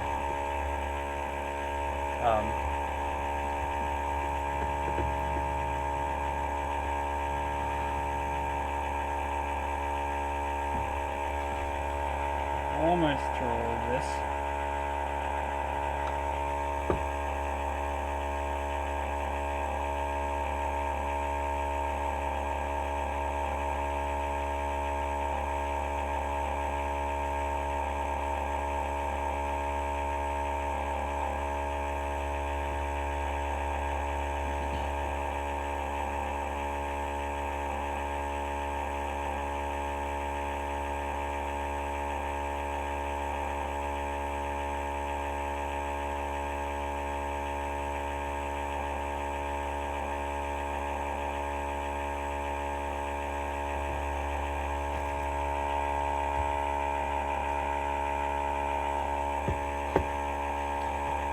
Almost.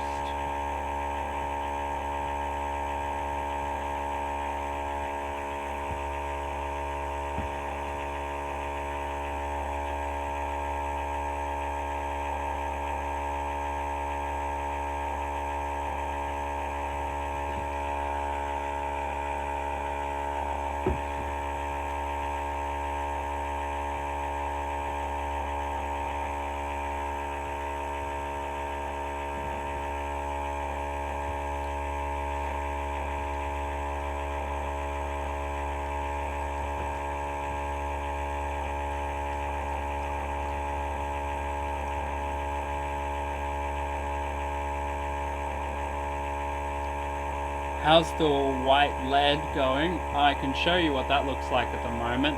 I sort of gave up on it slightly, but it's there.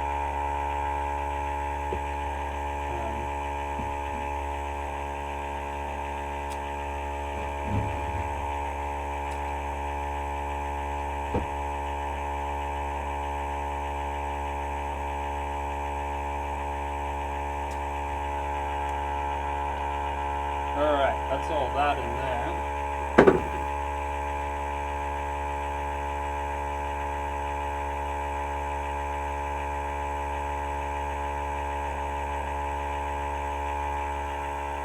Next one.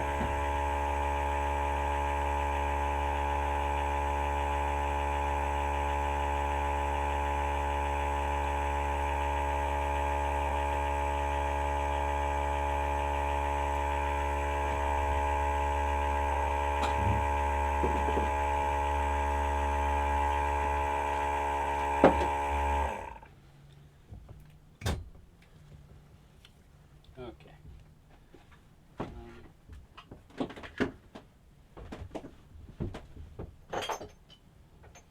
To answer the question about how the white lead is going, I just ended up putting it into this jar here, but this is the piece of lead here, and as you can see it's all covered in lead white over it, but it hasn't really gone much further than this. So if I was to scrape this off, I could probably make a very, very tiny amount of lead white.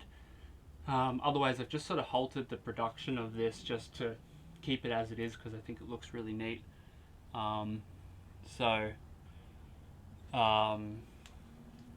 yeah, so it's coming along, and I think what I'll do is I'll do a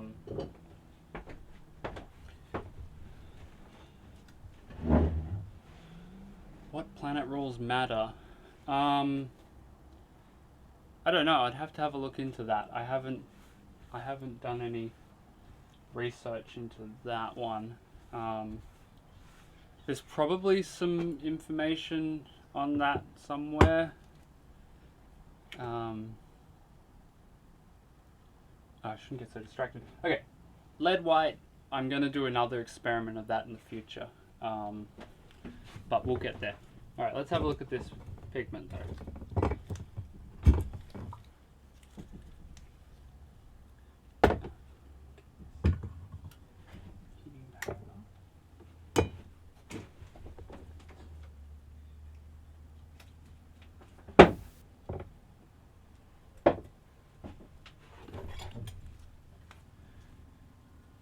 Alright, so that's what we got.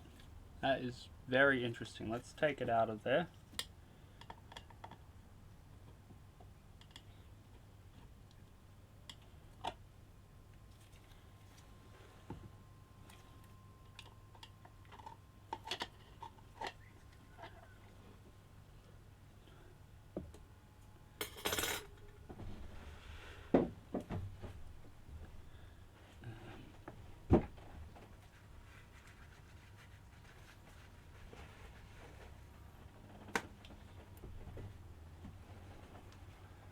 Alright, so let's get a bit of paper towel under there. So this is fascinating color.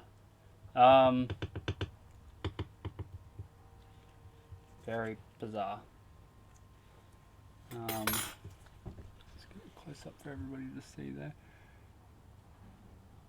It's very green, yellowy mustard color. The camera's not quite getting it accurately. It's a little bit warmer than that. In fact, what I'll do, let's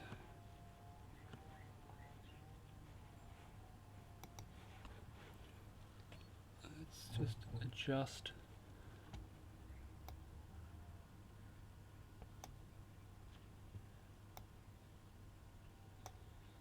Accurate. So yeah, that's what we got from the pomegranates. Apart from this one, which we'll have to mix up. So let's, in fact,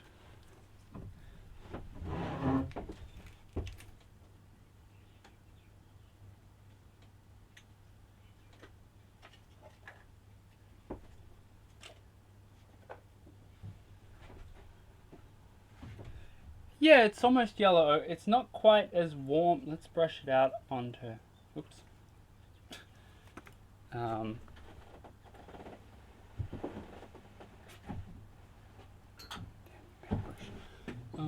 Let's find a suitable paintbrush.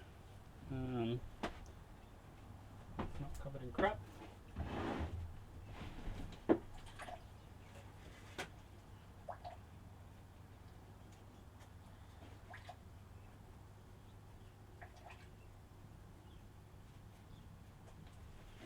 All right.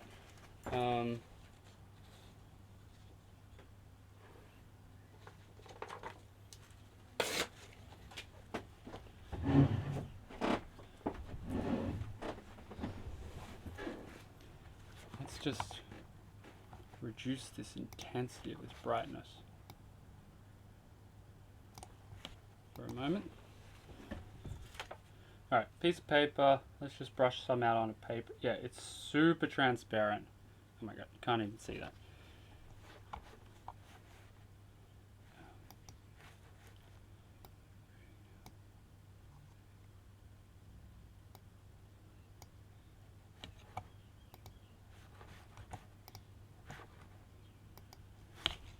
I'm going to use the, sorry.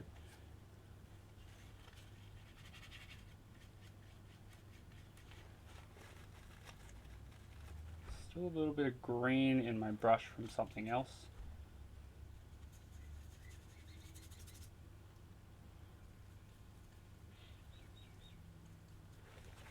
Okay. Let's come over here. So there's an initial brush out. It's really transparent, like super transparent, slightly green tinged, very vivid light yellow. That's pretty cool. I'm gonna dry this out and then we'll turn it into a watercolor, I guess. Although it could be interesting to see what it looks like as an oil as well. Let's bring our brightness back up a little bit. So it's so dark.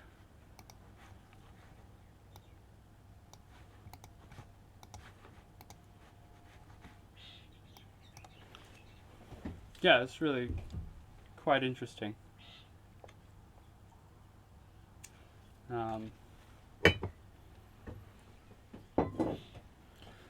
It'll be interesting also to test how light fast it is as well, which I think what we're getting here is the tannins from the skin. And so the tannins should be quite stable and light fast. And from what I've read, it should be light fast. Here we go, that's what I was looking for.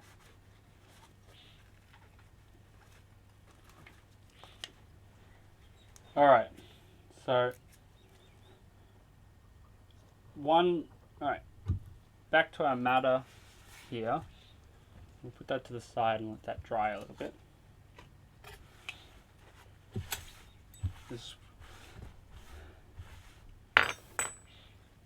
What I'm probably going to do is I'm just going to do a slight precipitation from this and then probably call it a day. Would people like me to resume this tomorrow at the same time, or a little bit earlier even, or would we like to skip a day and wait till, say, Friday? Let me know, because I can either do it tomorrow at the same time, or I can skip through till Friday at around the same time as well, or I can wait till the weekend, because there's a lot more still to be done in this sort of experimenting. It's just, yeah, I'm getting up to the 2-hour mark and I should probably take a break in a moment. Bumblebee yellow. It is, but it's more mustard in real life. The camera's not showing it exactly as it... just an idea. To compare the colors, the standard colors could give a color wheel next to the sample made. Yeah, okay, so if you want to see this color next to, let's say,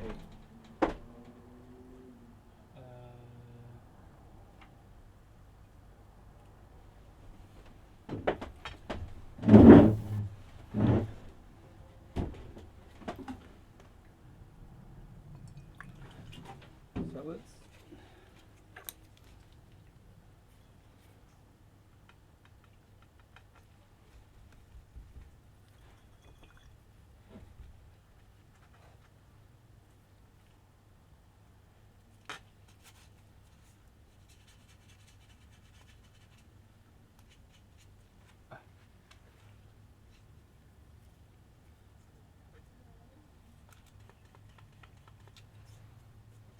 Okay.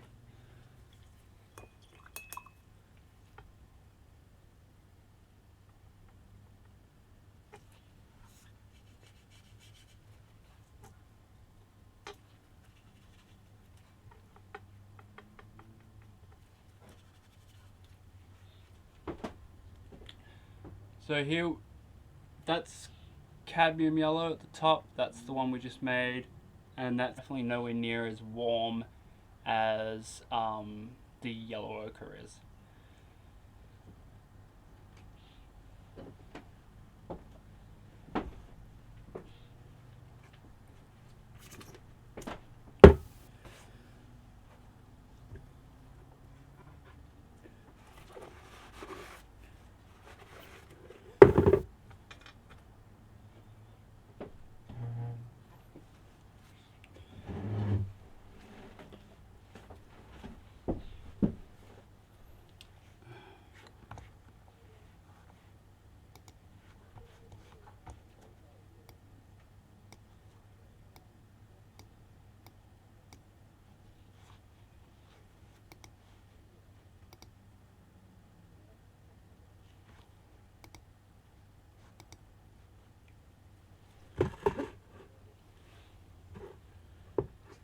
Yeah, this light has just really gone mental.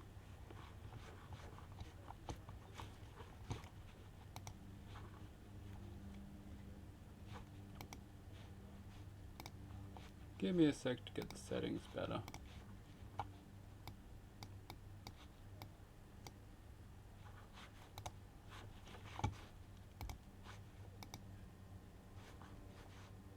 Anyway. So I'm just warming this back up because one of the things that I read in some of the studies and stuff around the Madder stuff is it's good to make sure that you precipitate the pigment out while it's hot. So we'll bring it back up to about the 65-70 degree range and do the precipitation while it's hot because I think that's very important.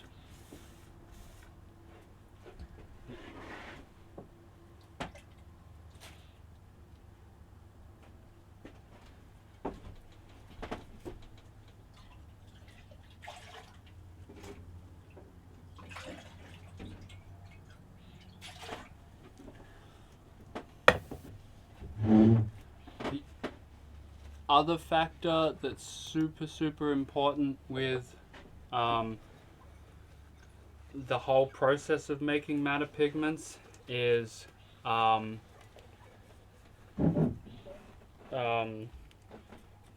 can't let anything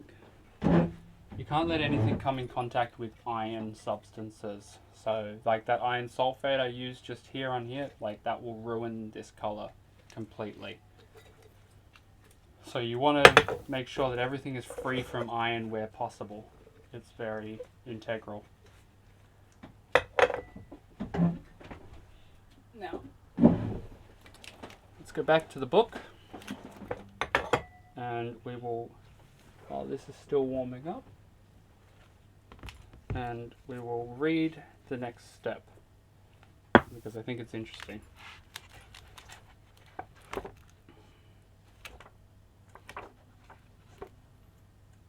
All right.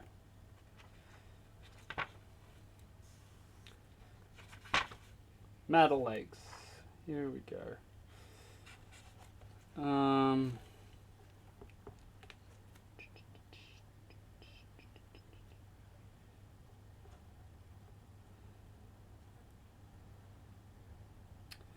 Filtering and adding at first a small quantity of soda solution, so the sodium carbonate, a little madder lake is precipitated, which is of the finest shade.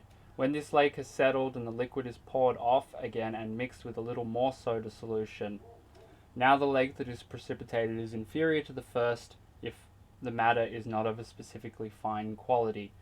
But this fractional precipitation of the coloring madder and madder lakes vary in beauty produced. So essentially, the title of the book.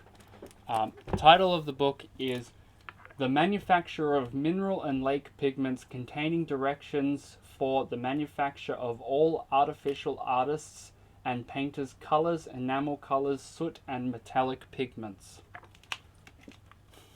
So that's a mouthful. By Dr. Dr. Joseph Birch, who I think was a German color maker. I think this has been translated from German into English and was printed in 1901. You can find this if you go to archive.com, I think it is. Oh, hang on, I'll get a link up for everybody if you would like.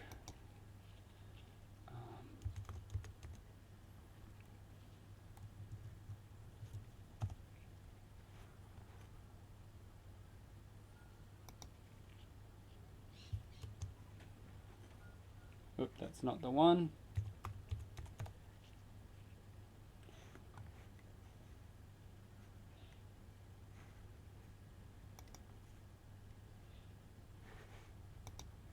I'll find the link in a moment.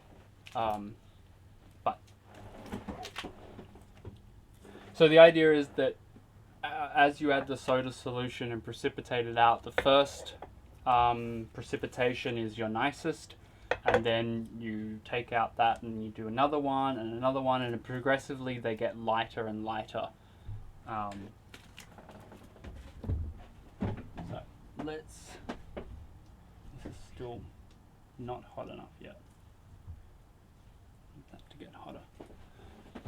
While that's getting hot, I'll just quickly find the copy of the book.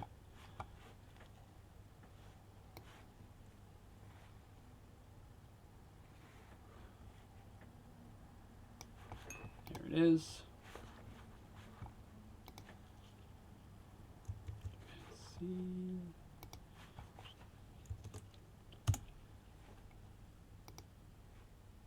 There we go. That's the link there to the book, and I was able to figure out how, I'm not sure how, but you're able to get it printed by Amazon, which I know Amazon got problems, but they're the only people that'll print the book for you. So, well, there might be other people. If somebody else out there finds another way to get stuff printed where I don't have to use Amazon, that would be great. Alright, let's get some water in here.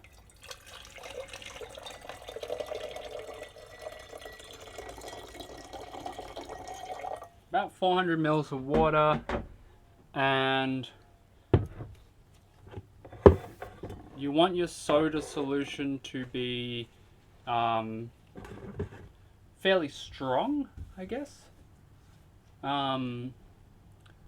So again, I think this is the thing where I could figure out precise numbers, but I've learnt to do this by watching. It's one of those things that you kind of need to watch by eye. So what I'm going to do is make roughly, we will weigh this out just to be a bit more on the precise side of things, but I think I'll make like a roughly a 10% solution, so I'll put 40 grams in here.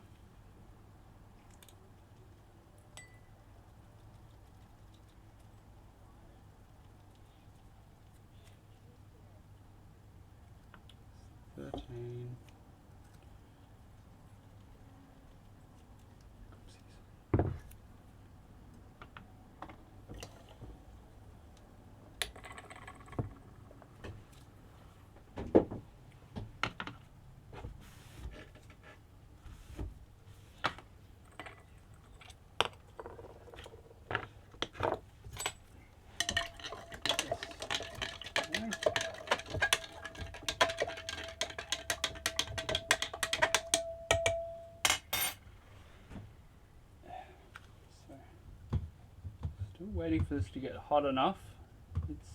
It's at just under 50 degrees. So it's getting there slowly.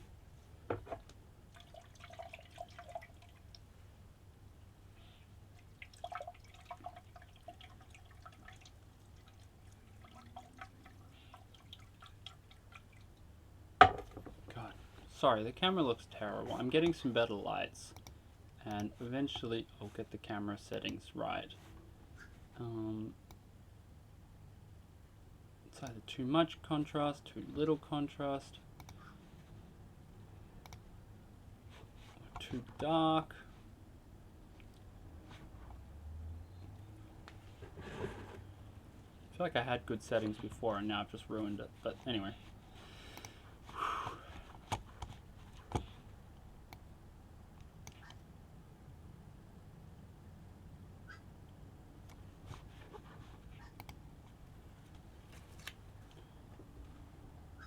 Alright, this is up to 50 now. It's getting there.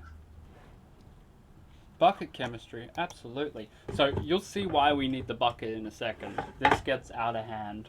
There's no way you can do it in a beaker unless you have huge beakers. Bucket chemistry all the way. There's a bunch of filter this to something cleaner.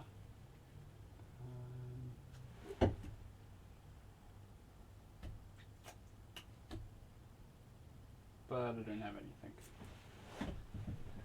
It'll be okay. It's not that bad. It's pretty good. Yes, I am using soda. This is just sodium carbonate. This is so right now what we've made in here is, this should be a aluminium alizarinate. Alizarin? Yeah, alizarinate. So what's happened at the moment is the alizarin is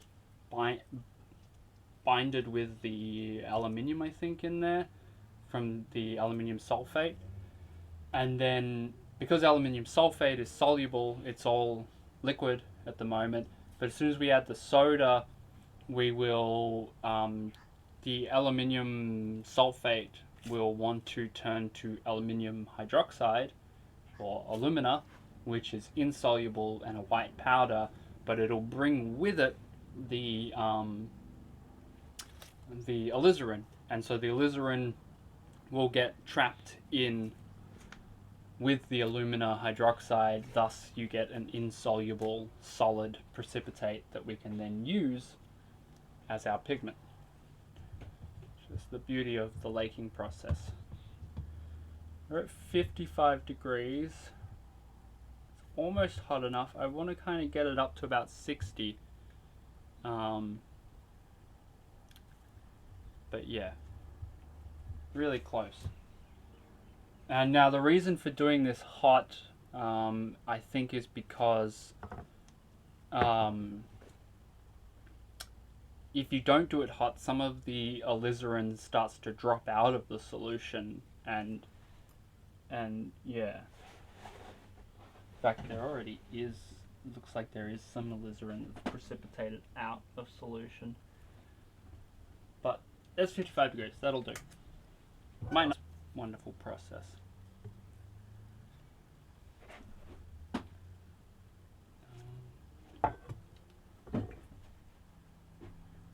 I'm happy with the cleanness of this. Hang on.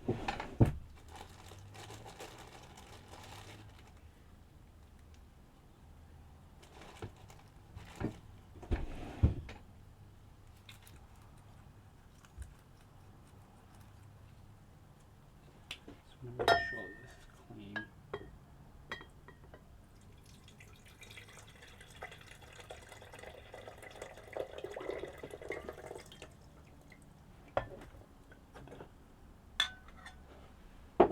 Alright.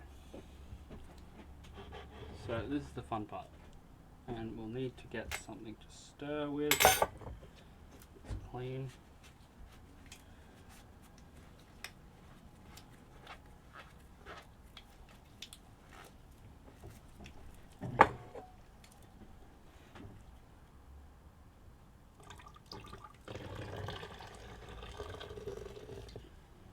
Here we go.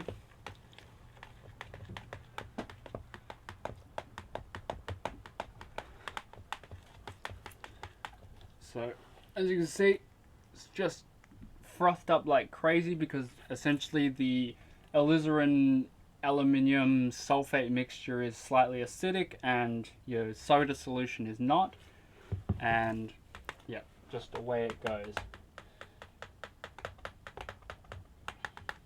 But like you can see at the bottom there is a precipitate forming. A lot of the precipitate has just ended up as the froth. And so I just have to stir and knock this back.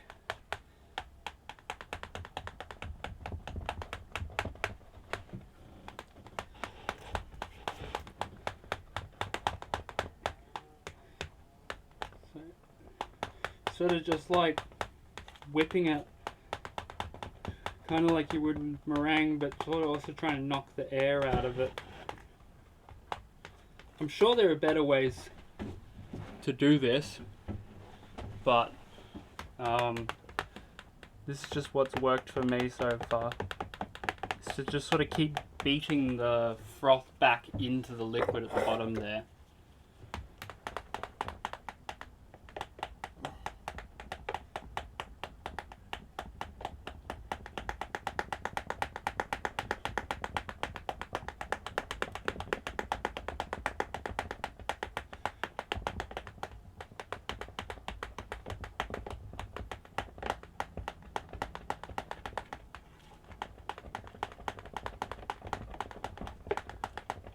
we're getting there.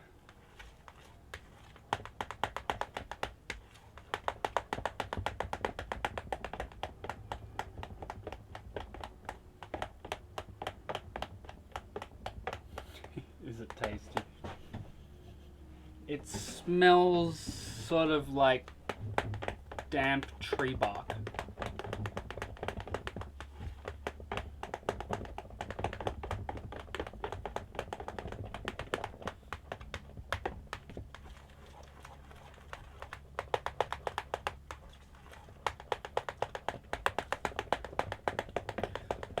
So a little bit more soda in.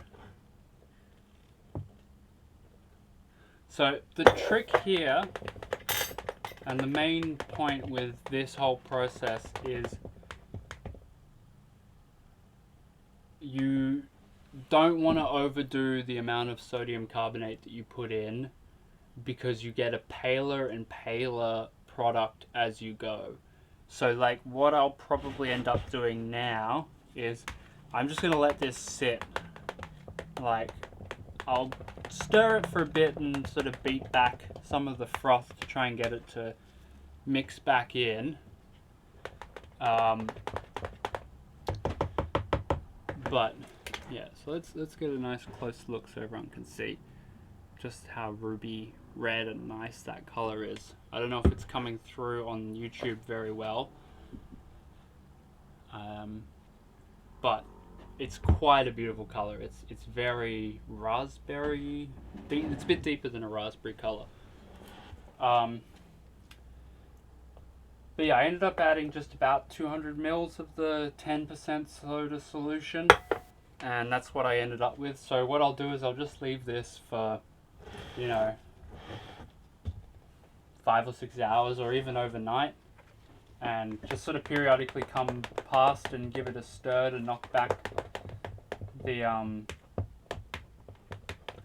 pigment, or we'll knock back the froth, and then we'll filter it off and then add more soda, do the same thing, keep doing the process until we've exhausted the liquid of all color.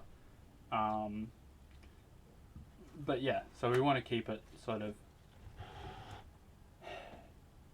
you got to show some restraint with using the soda so that you don't overdo it. Which, yeah. So I think that's enough for today.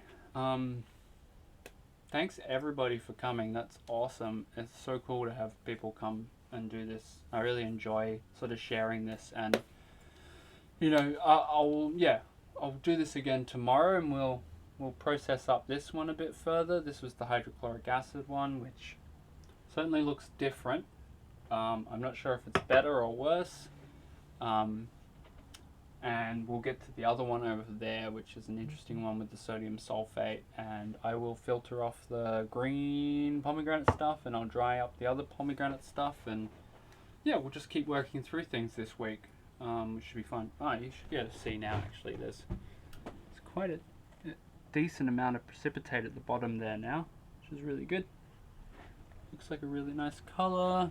I'm really happy with how that's turned out. So anyway, yeah, thanks everybody for tuning in, and yeah, I'll catch you all tomorrow. Yeah, I'll try and start a bit earlier for everybody who's in Europe, because yeah, middle of the night's pretty crazy for you guys, but so yeah, maybe I'll aim for 9:30 my time, or 9:30, 10, so at least half hour earlier, and we'll finish off this.